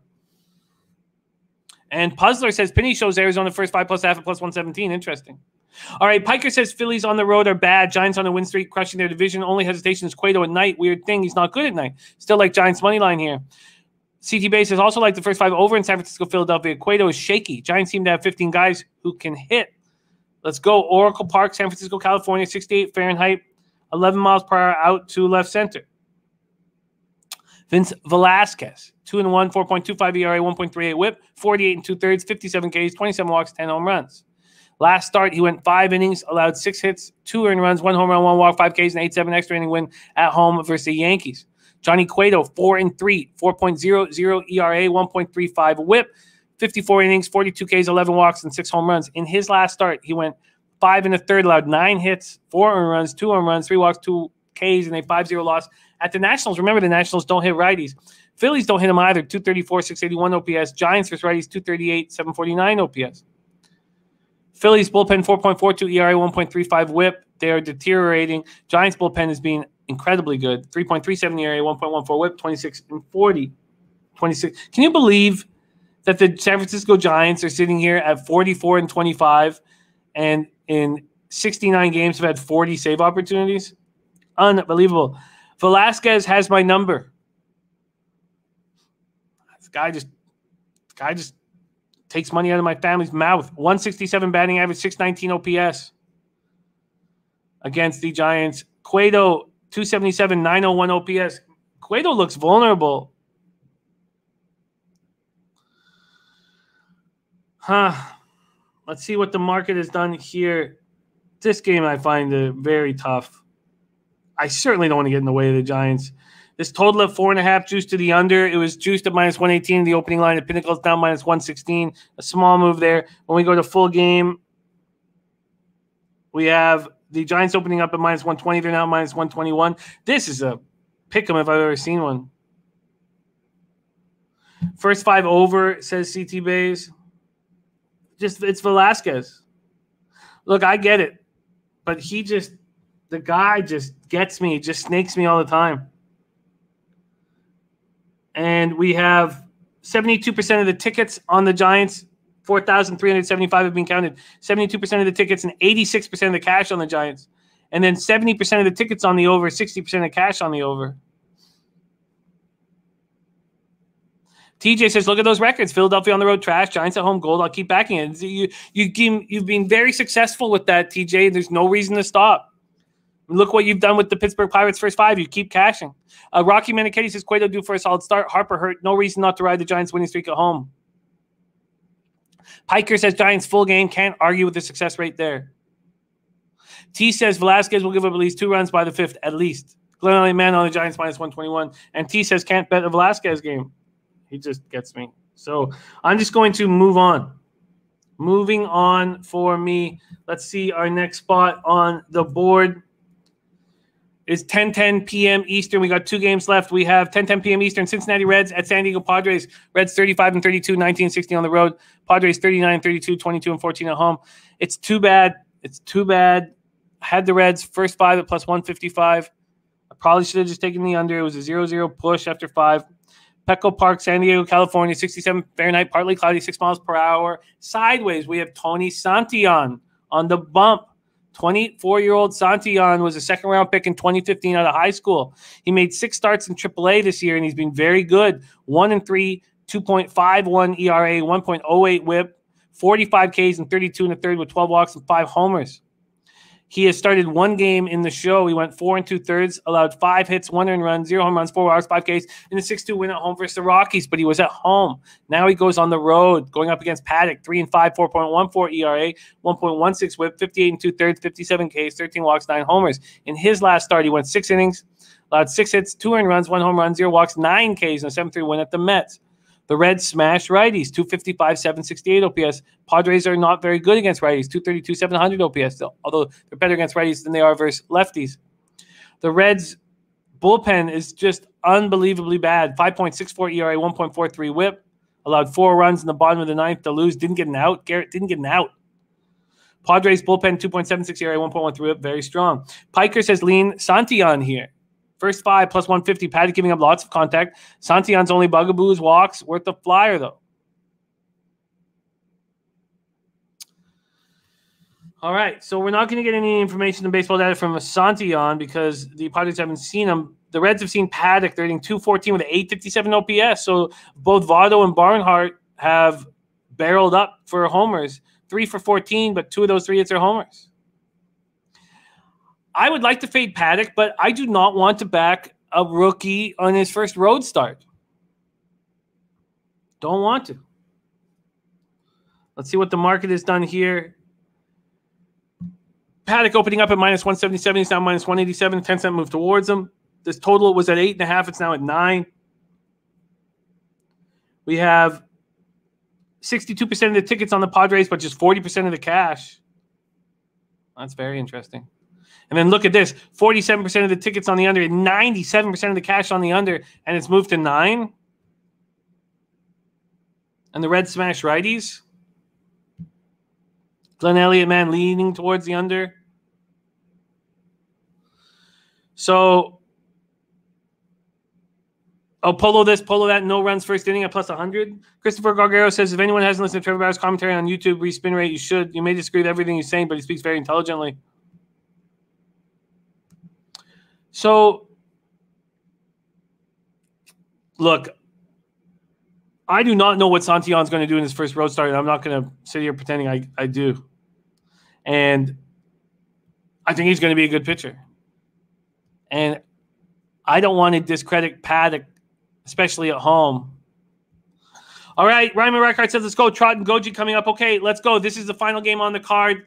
Tampa Bay Rays, 43-27, 20-4-13. On the road at the Mariners, 35-36, 20-15 at home. Sterling Gentry says Padres win under 8.5 is at plus 185. Glenn Man says first 5 total in San Diego is 5, lean under. Waka going up against Kikuch. And we arrive at the Dirty K prop of the day. The Dirty K prop of the day. How did I not? Looks like I didn't copy and paste the notes that were associated with the Dirty K prop of the day, but it's on Kikuchi. Kikuch.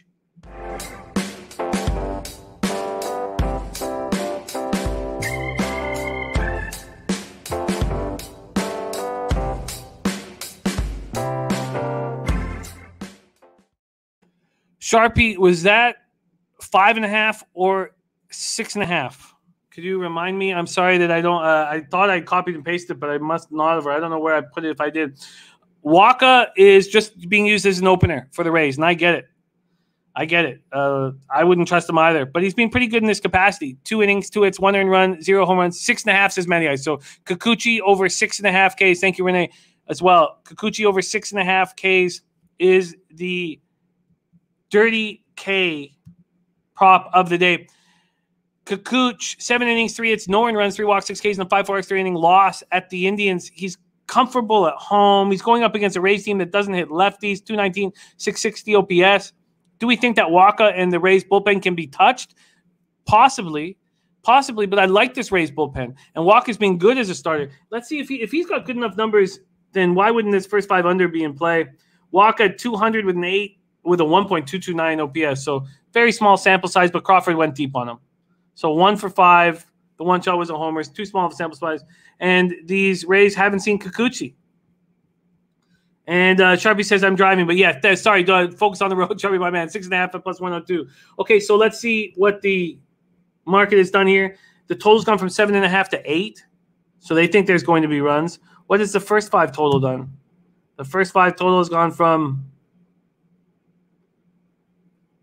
juice to the under to juice to the over. And have the Mariners taken money? Let's just go to bookmaker here. Yes, they have a lot. They opened up minus 110, and then money started pouring in an hour ago. They're up to minus 131, a huge market move towards the Mariners. Well, I don't want it that juiced. But I do like that. I do like that. Okay, I'm interested. I'm going to study this a little more, but we want to get to NBA. So, Mariners first 5. I just feel like I missed the move here. Let's just see what my book has this at right now very quickly. Minus 125. That's a lot of juice. Dennis Garcia going 3-6-13 exacta box and 3 to win over at Royal Ascot right now. 3-6-13 and 3 to win at Ascot. Okay, that is our MLB card. We're coming off another nice winning day. 3-1 plus 1.80 units. Was knocking on the door of double-digit plus units on the year, but didn't get there. 157 and 132, 54.3% plus 7.84 units ROI plus 2.71%, average line minus 112. I'm going to move on the under 9 on Cleveland, Pittsburgh. I'm already on the first 5 Nats. Taint play of the days on the full game minus 115. I'm going to join him, so I'm going to add that. Jose's Say play of the days. The A's first 5 team total over 2.5. This game really makes me uncomfortable. I think that first 5 over 5 in St. Louis Cardinals, Atlanta Braves makes a lot of sense. I want to study it a little more. I'm on the Twins double up. First 5 minus a half and full game minus 1. And the fact that the market isn't moving quickly in the Minnesota Twins direction makes me scared. Then there's not a lot of moves for me after that. The next spot where I might do something is the Diamondbacks first 5. I may do something on the Diamondbacks first 5. And it feels like Bauer's in his head about all this sticky-tack stuff. So I expect to make a move on Diamondbacks first 5. I just want to sit and stare at it and stare at some more numbers for a little while. Ron Crawford's spreadsheet play of the day that hits at an extremely high rate is on Oakland. Phillies, Giants, no move for me. Reds, Padres, no move for me. And then Mariners first 5 is quite likely going to end up on my card. So you have to follow me on Twitter to see if I pull the trigger on those 3 additions, but I expect to. And that being Mariners first 5, I'm still questioning. That first 5 over 5 in the Braves-Cardinals game, and the Diamondbacks first 5. Okay, there you go. Let's go on to NBA, and this is what I want to be talking about. And we have just the man for the job. NBA East semifinals, Game 6 in Atlanta, and then we have Game 6 at Staples Center. Ooh-wee. Please welcome to the show, Wham Bam, a.k.a. Trot Wham. Let's talk hard court here. Wham Bam, how are you, my man? I'm good, bro. I'm feeling good, coming off of a loss yesterday, but here to bounce back, bro. It's positives in every situation. So let's keep it rolling. Got a great Game 6 for, both of these number 1 seeds of the season. Let's see how this pans out. Let's see if we have some Father's Day Game 7 action, man. Oh, God, I hope we do. I hope we do. Wham, we don't always produce winners here on the show, but we break down as much statistical analysis and ideas and angles as we can. So, I know that you didn't catch yesterday, but working with you got me a 2-0 day yesterday. So it's all about breaking down information together, working as a team, and you don't always have to be on the same plan or the same idea or wavelength, but your analysis is always helpful. Let's get to work right now. 7:30 p.m. Eastern. God, these games are going to be incredible. East semifinals, Game 6. Atlanta leads the series 3-2. 76ers were 20-16 on the road during the regular season. Not very good. Now they go to State Farm Arena with everything on the line and a coach that doesn't seem to be able to make the adjustments. Unbelievable. We'll get into pace when we talk about the total, but let's talk about the elephant in the room. and that is that there is one stone cold killer on the court. And if you were to say there's two, because there's one in the Sixers uniform, that man is Steph Curry. That man is not Joel Embiid. There's a look that KD has and that Trae Young has and other NBA players have, but there's a look that those two guys have that I don't see on Embiid with a minute left in the fourth. The Hawks have overcome 18 and 26-point deficits in the last two games. Trae Young scored 13 points in the final 4.5 minutes of the fourth quarter. What a monster he is, and I love it. I absolutely love it. Harris, 2 for 11 for 4 points. Tobias Harris, 2 for 11 for 4 points on Wednesday. Embiid goes for 37. Seth Curry goes for 36. They score 73 out of 106 points for Philadelphia. Ben Simmons is a train wreck right now.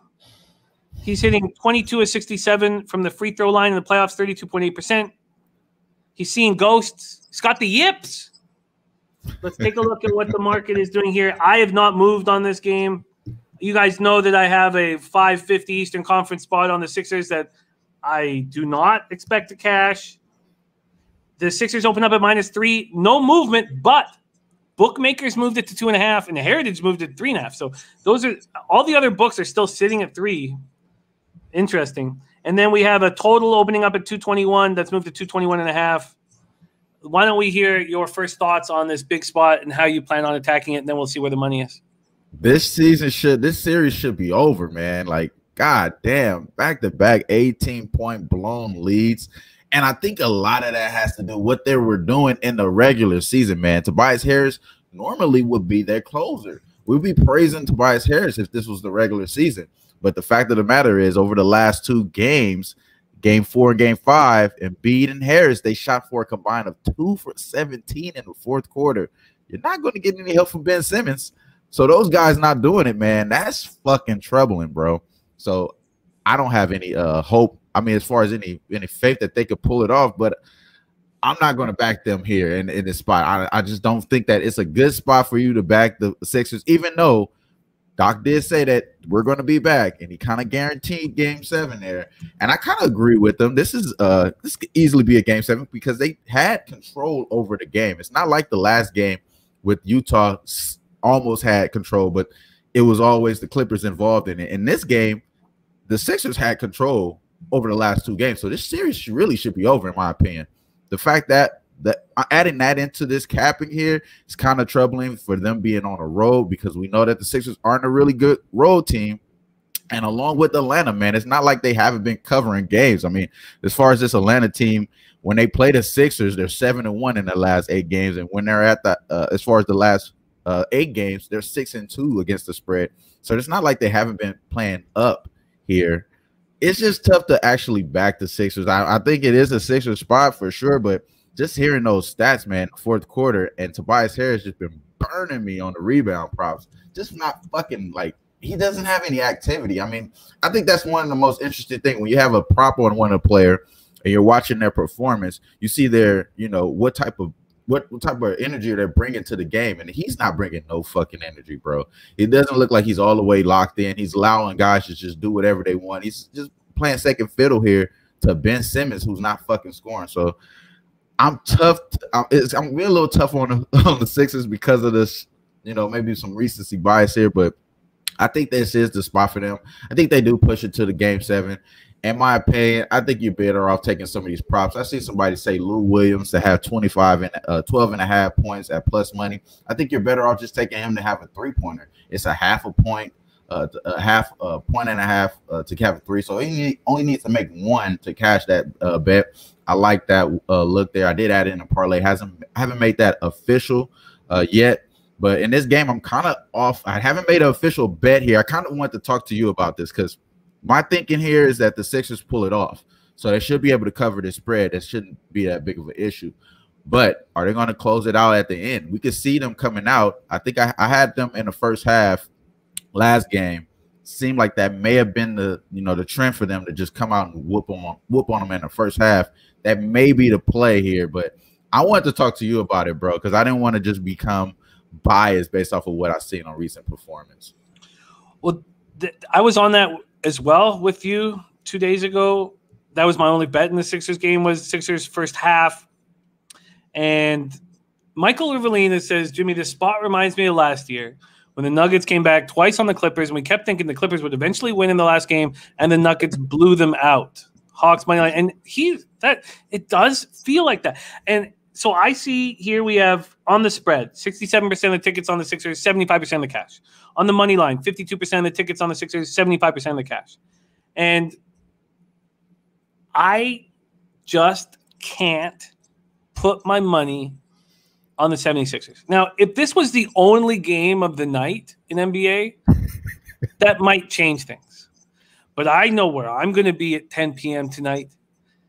I'm going to have a stiff drink in my hand, and I'm going to be watching this Jazz Clippers game, losing my shit. So I don't feel like I have to do something here because I made the biggest bet I've made all year on the Jazz to win the series, which could easily blow up in my face.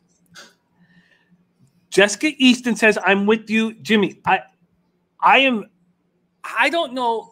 Okay, I guess it takes a model that is consistently producing winners or something to be able to put money on the Philadelphia 76ers. When I see the look on Ben Simmons' face, I see the look on Embiid's face. You can't not have – Ben Simmons has to be on the floor in the fourth quarter.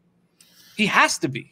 He's going to get fouled. They're going to play hack a Ben, and it's already shown that it's rattling his ass. Like you're saying, like these guys, deer in headlights, man. Like I've seen these guys. I seen someone tweet out like in 2017. He says, "Oh yeah, they're not going to be fouling me. I'm gonna get better at shooting." It was 2017 when he said he was going to get better at shooting, bro. We're 4 years apart from that. Like it's kind of tough to just think that this shit is going to change. Like it's like getting beat by your husband, bro. Like this motherfucker ain't gonna stop hitting you until you leave, bro. Wow. So I'm not, at least from a side perspective. Yes, I expect the 76ers to come out strong, but would it shock you if the Hawks just dummy them tonight? I don't think they could do that. I mean, you know what? They can. Obviously, they can. But have they did it yet? I don't think they could do that here. I think if it's going to be anything, it's going to be a late game fucking collapse. Just what we've seen the last two games. And honestly, again, that's the reason why I haven't pulled the first half and I haven't pulled the full game, because I may be biased, bro. And I think honestly, if I was on a winning, if I hit 3-0 yesterday, I probably would have did it, just because my gut is telling me this is the play. It's taking the full game, first half, Sixers. We're going to Game 7, Father's Day, for both of these games. I think Father's Day is inevitable for both of these next games. But I think props is probably better here, man. I want to say the Malik Milton. Malik Milton, Shake Milton, his prop at over point half of 3 points. So he only needs to make one, again, with Lou Williams and Shake Milton. All these guys have to do is hit 1 3. Malik Monk has hit 7 threes in this 5-game series so far. I think that probably would be the way I'm looking here if I was to make a play in this game, but it's tough, bro.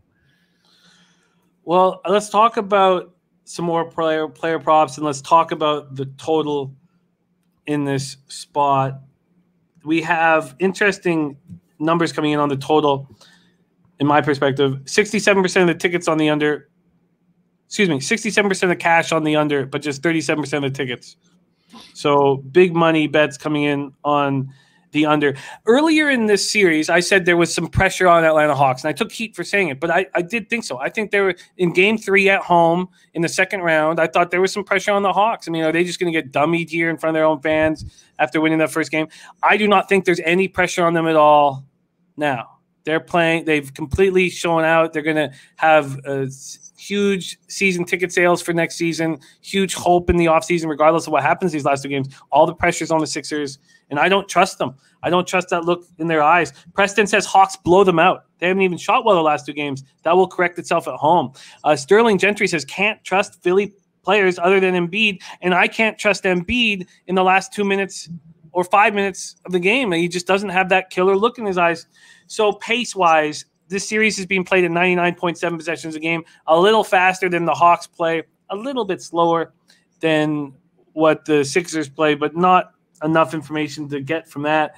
When you hear that the big bets are coming in on the under, what does that make you think of this total? Oh man, it's kind of scaring me away from it because I was thinking over here, and honestly, that could be just a great point. But I want to watch the line movement at the towards the end of this closeout. You know what I mean? As far as the late line movement is where I'm going to pay attention towards this total.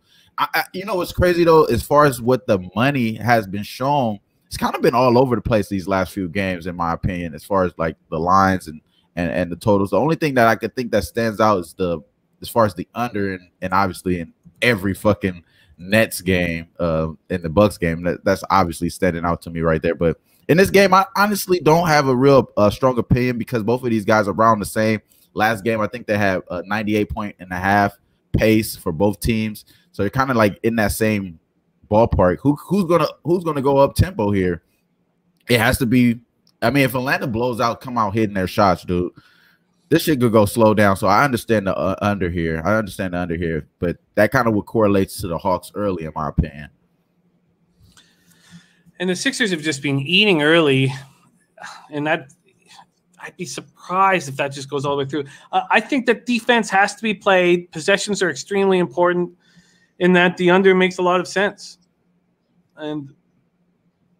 And you know, Nate McMillan, and I'm glad they brought that up. He's been very disrespected, bro. They defense has been tremendously better since he's been a coach. So, and I want to say they had one of the best defensive rating over the first 10 games when they were on a game winning streak when he became the head coach. So I see Molly Maul asking about Malik Monk. Yeah, bro. I'm thinking about the Lakers acquisitions, bro. Hopefully we can get Malik Monk. But yeah, it's Malik Milton that I meant to say there. And as far as me taking the Hawks, bro, I just don't have trust that the Hawks, like you said, they don't have any pressure here. They could honestly just let this shit go, but it's tough for me to go against this Sixers team because they're the better team, bro. Like 18-point leads just don't come out of nowhere, bro. Because you're the better team and you're doing the right things. Later on down the line, you know, just not fucking closing out and just really relying on your role players to do everything. It's kind of troubling, bro. So that's the reason why it's tough to back the side. But man, I think you're right, bro. I think the under may be the spot here. I should probably look at a little bit more into that. But even I'm gonna have to study this more, but I'm starting to move towards the first half under. Just if the speed of the game changes in the third and fourth with the Hawks starting to hit huge daggers, I'm leaning towards the first half under. All right, let's move into game 2 because we still have to talk about the Stanley Cup semifinals, Knights, Canadians. Welcome, Mr. 626. No, I don't have a Tulsa Drillers hat behind me. Anyway, I don't have it, but I'm interested in obtaining a Tulsa Drillers hat. Okay, let's move on to the semifinals here, and I put myself in a dangerous spot after drinking too much Kraken on Razor Sharp's show on Wednesday night. I have the Jazz at plus 155 to win the series. Obviously, Mitchell questionable, Conley questionable. That moved down to -1. Now it went back to -1.5. Let's see and now it's at -2.5 at some books. That makes me feel good. Is that telling you that Conley's going to be in the lineup? I knew that Donovan Mitchell was going to be in the lineup. Oh, that's a good sign. Oh, yeah. My God. So I'm also reported that those guys are playing. That's the reason why I took the -1 last night. Both of those guys playing is going to be a big deal. I mean, as far as like, and I didn't want to break into you. I know you have the perfect breakdown to start this off, but I want to just cut you off there and say, they're going to be in the lineup, bro. They're going to be in the lineup. That's another reason why I'm on them. Okay, I've got them -1.5 just at my regular unit rate. Nice. But I have them to win the series. Oh, God. I woke up that, like 5 more, like, it's like, what am I doing? Looking at my children sleeping in my 1-bedroom apartment. Okay, the Clippers look to advance to the Western Conference Final for the first time in franchise history. That's a ton of pressure. The Clippers will return to full capacity at Staples Center on Friday night. That's a ton of pressure. No Kawhi, as we know. They step up huge on the road with no pressure on them at all. Paul George goes for 37, 16, and 5. Now you got Conley back. Now you got Donovan back. And these guys, they know that they have an opportunity to get to the NBA Finals. Now, the Suns are a very good basketball team, don't get me wrong. But there's often times in the Western Conference that you have no chance to get to the NBA Finals. Not this year. And I just think there's so much on the line for the Jazz to step up here. And I expect them to do that. Let's just see where the cash is here. 9,000 tickets in. We have 68% of the tickets on the Jazz, 69% of the cash on the spread. On the money line, 69% of the tickets, 62% of the cash on the money line on the Jazz. And then in the total, we have 36% of the tickets on the Clippers. 36% of the tickets on the under and 97% of the cash on the under. 97. So huge bets come in on the total on the under, and yet it's moved up a half point. Very, very exciting. Take it away. You're already on the Jazz. Is there any other spots you want to attack? Yes, so we're gonna definitely take some spots here. And to Razor's point, yes, he is game time decision for Mitchell, but he's progressing to game time decision. So he was questionable earlier, but I like to look at the progression of those announcements as far as being probable, doubtful, questionable here. So it does seem like he's game time decision is good news here, in my opinion. You know, he did show that he was having trouble. Now, I'll just start off saying this is the reason why I'm on the Jazz, because they did a lot in that game in the first half to keep them the 5-point lead. But a lot of it has to do with Bojan Bogdanovic. I'm glad we brought that up as well. It's correlating perfectly with my breakdown here because he shot crazy from 3 in the first quarter, 6 threes in the first quarter. And they actually had a tie for the postseason three-pointers makes by 10 three-pointers in the first quarter. So they had momentum, but again, they didn't have control over the game because the efficiency was just really there for the Clippers. I do believe that the efficiency kind of still will be there. I kind of would agree with that. The sharp action, it seems like it will be on the over since all the money is and the tickets is all on the under, and it's going up. You said right about a half a point up. But that to me means, you know, the way I see that is at this point, the sharp money is on the under. It has to be. I mean, 90 something, but at that same point, though, I think it may be value there with the over. Probably the reason why it's going there, but I'll just leave the total out of it here. I think props is going to be a little bit better off here, but I'm going to take the first. I took the -1 last night. I definitely agree with the money line or the -2, 2.5. If you may even see that, it looks like that's where it's edging there. I think Conley is going to come back, and that alone is not. He doesn't have to be, you know, what James Harden did yesterday. He just needs to be a little bit better than what we've seen from the other guys as far as just getting guys involved. I want to see him get Gobert some easy lobs for sure. But that being said, I think Royce O'Neal is going to go over the 3-point total. So 1.5 3 points. I'm going to lock that in as well. I believe it was at -130 when I seen it last night. I'm sorry, -124. -124 last night from what I got it at. So it may be a little bit more than that. I'm checking it right now. But as far as the props here, I think Bogdanovic is going to play well. I don't think I'm going to take his total here, though. I'm going to take the I'm going to just keep it cute. You know what I'm saying? Keep it cute, bro. I'm going to keep going back to the well here with the Reggie Jackson prop. I think it's best if we take his total for his points, though, because it's 2.5 3-pointers is heavily juiced at -150. So I think you're better off just taking the 16.5. I think he'd still be able to get into that 20-point range there. But I'm going to, as far as official plays, I'm only going to take 2 for right now. It's going to be the Jazz -2, and it's going to be the Royce O'Neal over 1.5 3-point prop. Those are, you know, I think that's the Royce O'Neal is just kind of one of those things that I've just been like them to take when they have better ball distribution. As far as Conley coming back, it should help him out a whole lot, being able to get wide open shots. He didn't shoot that well in this series. I'll tell you that. He hasn't shot better than he did last year. Last series, it's about 34% from 3, but he's getting 5.2 attempts from that 3, and he's getting 1.8 as far as it makes there. So I think he's going to go up a little bit. He could possibly get about 3-point makes here. I think Royce O'Neal is probably the best prop that you're going to see here in this game. But other than that, I'm going to just think that the Jazz take it over, man. The Jazz has to take this on. They have the better team here because Kawhi's not there. They're not going to get a crazy all-star back-to-back games from PG like you did I mean, as far as Kevin Durant wasn't able to do, the same type of level of performance that he had the game prior. I don't think PG is going to do that as well. But the other guys are going to play well. I think Terrence Mann is going to continue to play well. Reggie Jackson should play well.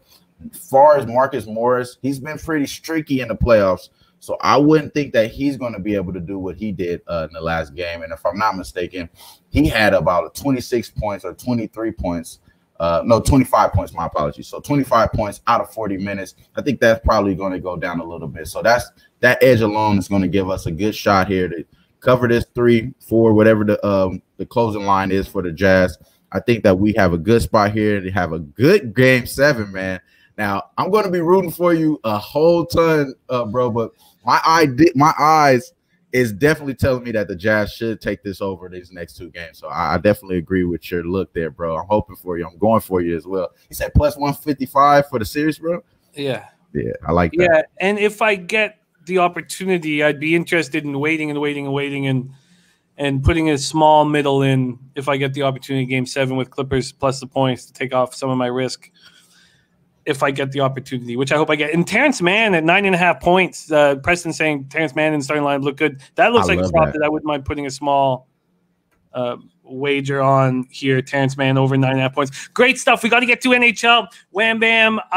Check out our man Wham Bam on Who Bangin' Sports Talk on Wednesday. Wham Talk Wednesdays.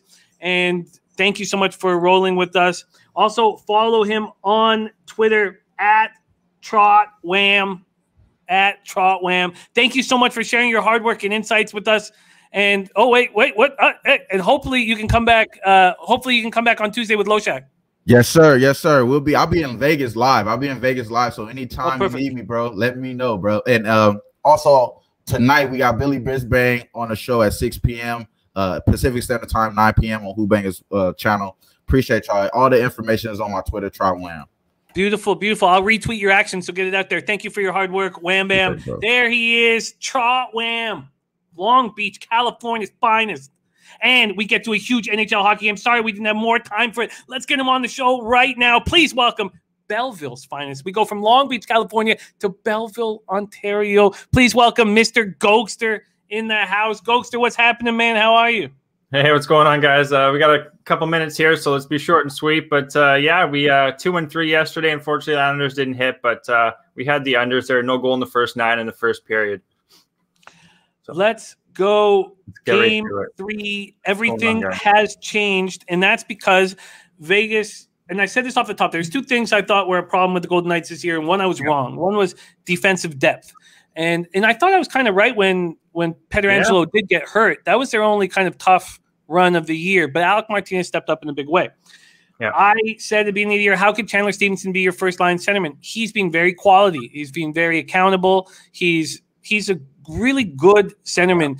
He's not somebody I would think you'd want to have centering your top line, but maybe he, with his defensive accountability, does help out in a big way. Tough guy, Now he's out, and you got Keegan Colasar trying to fill his shoes. All of a sudden, Vegas Golden Knights look very, very vulnerable. In the first round, they lose Pacioretty, and they become vulnerable. They almost get knocked out by the Minnesota Wild.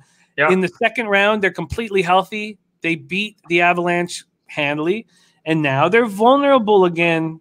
Here we go, Gokster. Let me just quickly give the odds out here, and we don't need to worry. We got 6 minutes. 6 minutes, so still time to break this down. Break this down nice.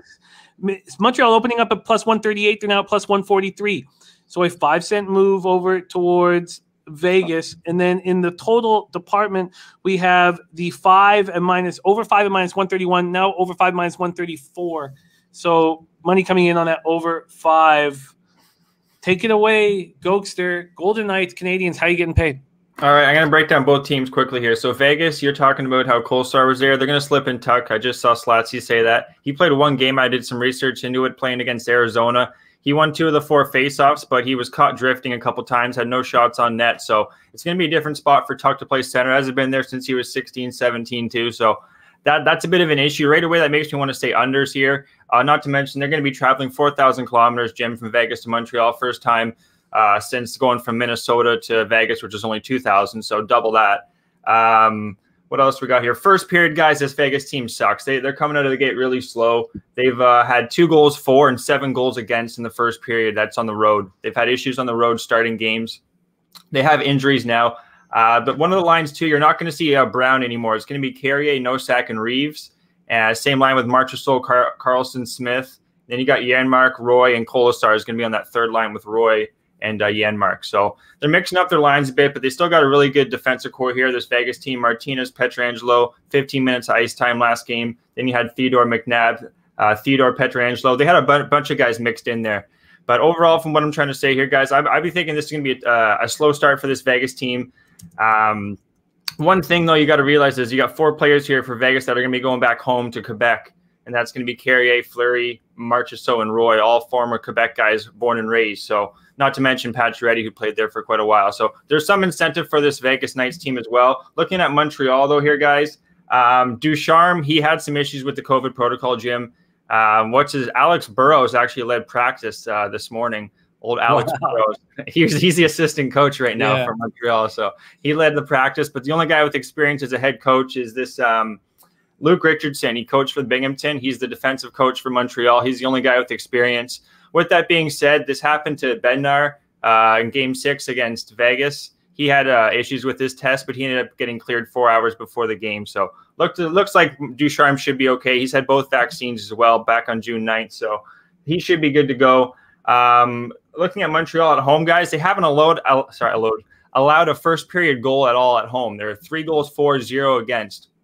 It's that second period where they've allowed 8 and only scored 3. They're -5 in the second, where they're +3 in the first. And Vegas, they're -5 in the first and +2 in the second. So I'm looking at the first period here, guys. It's kind of been my my go-to there, Jim, is first periods. I'm doing first period Montreal money line +134, and I'm taking Vegas team total under 0.5 at +137.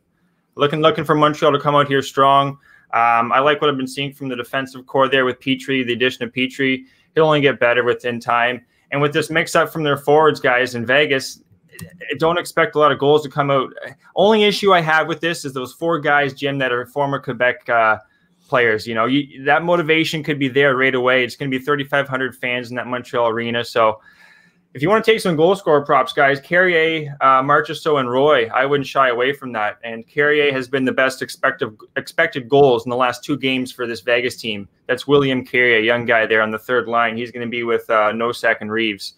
Maybe look for a point out of that guy. But looking at first period Montreal and no goal from Vegas in the first period, +137.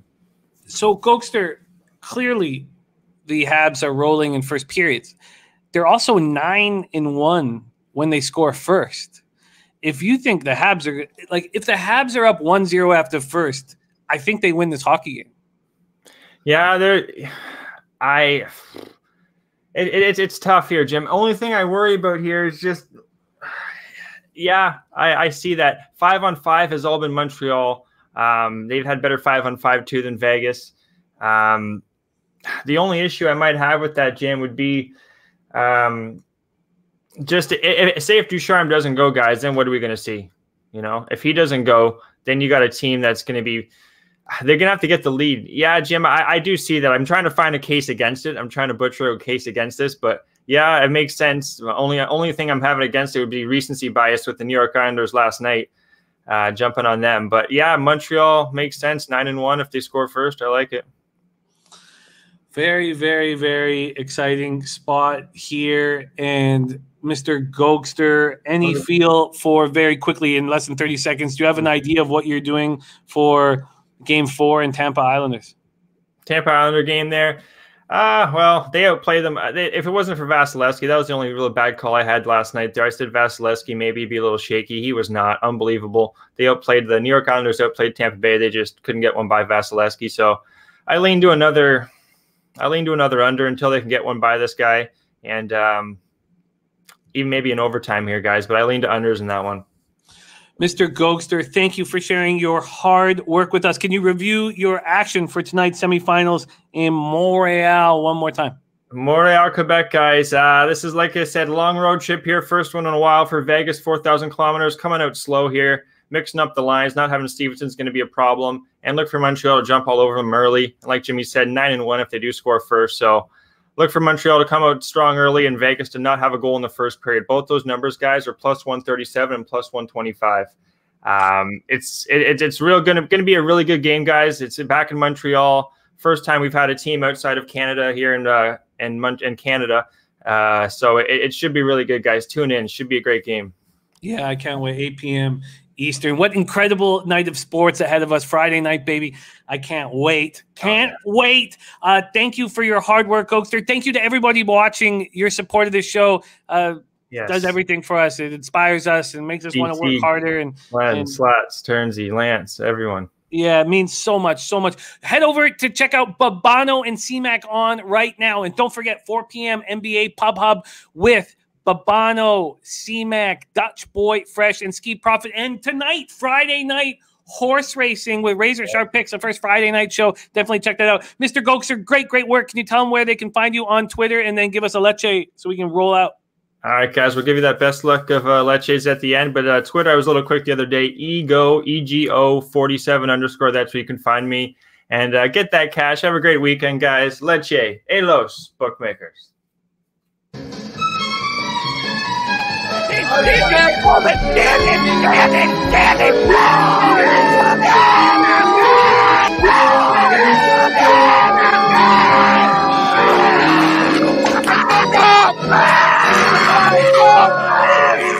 Where's the bang bang, Preston? Come on. I can't breathe.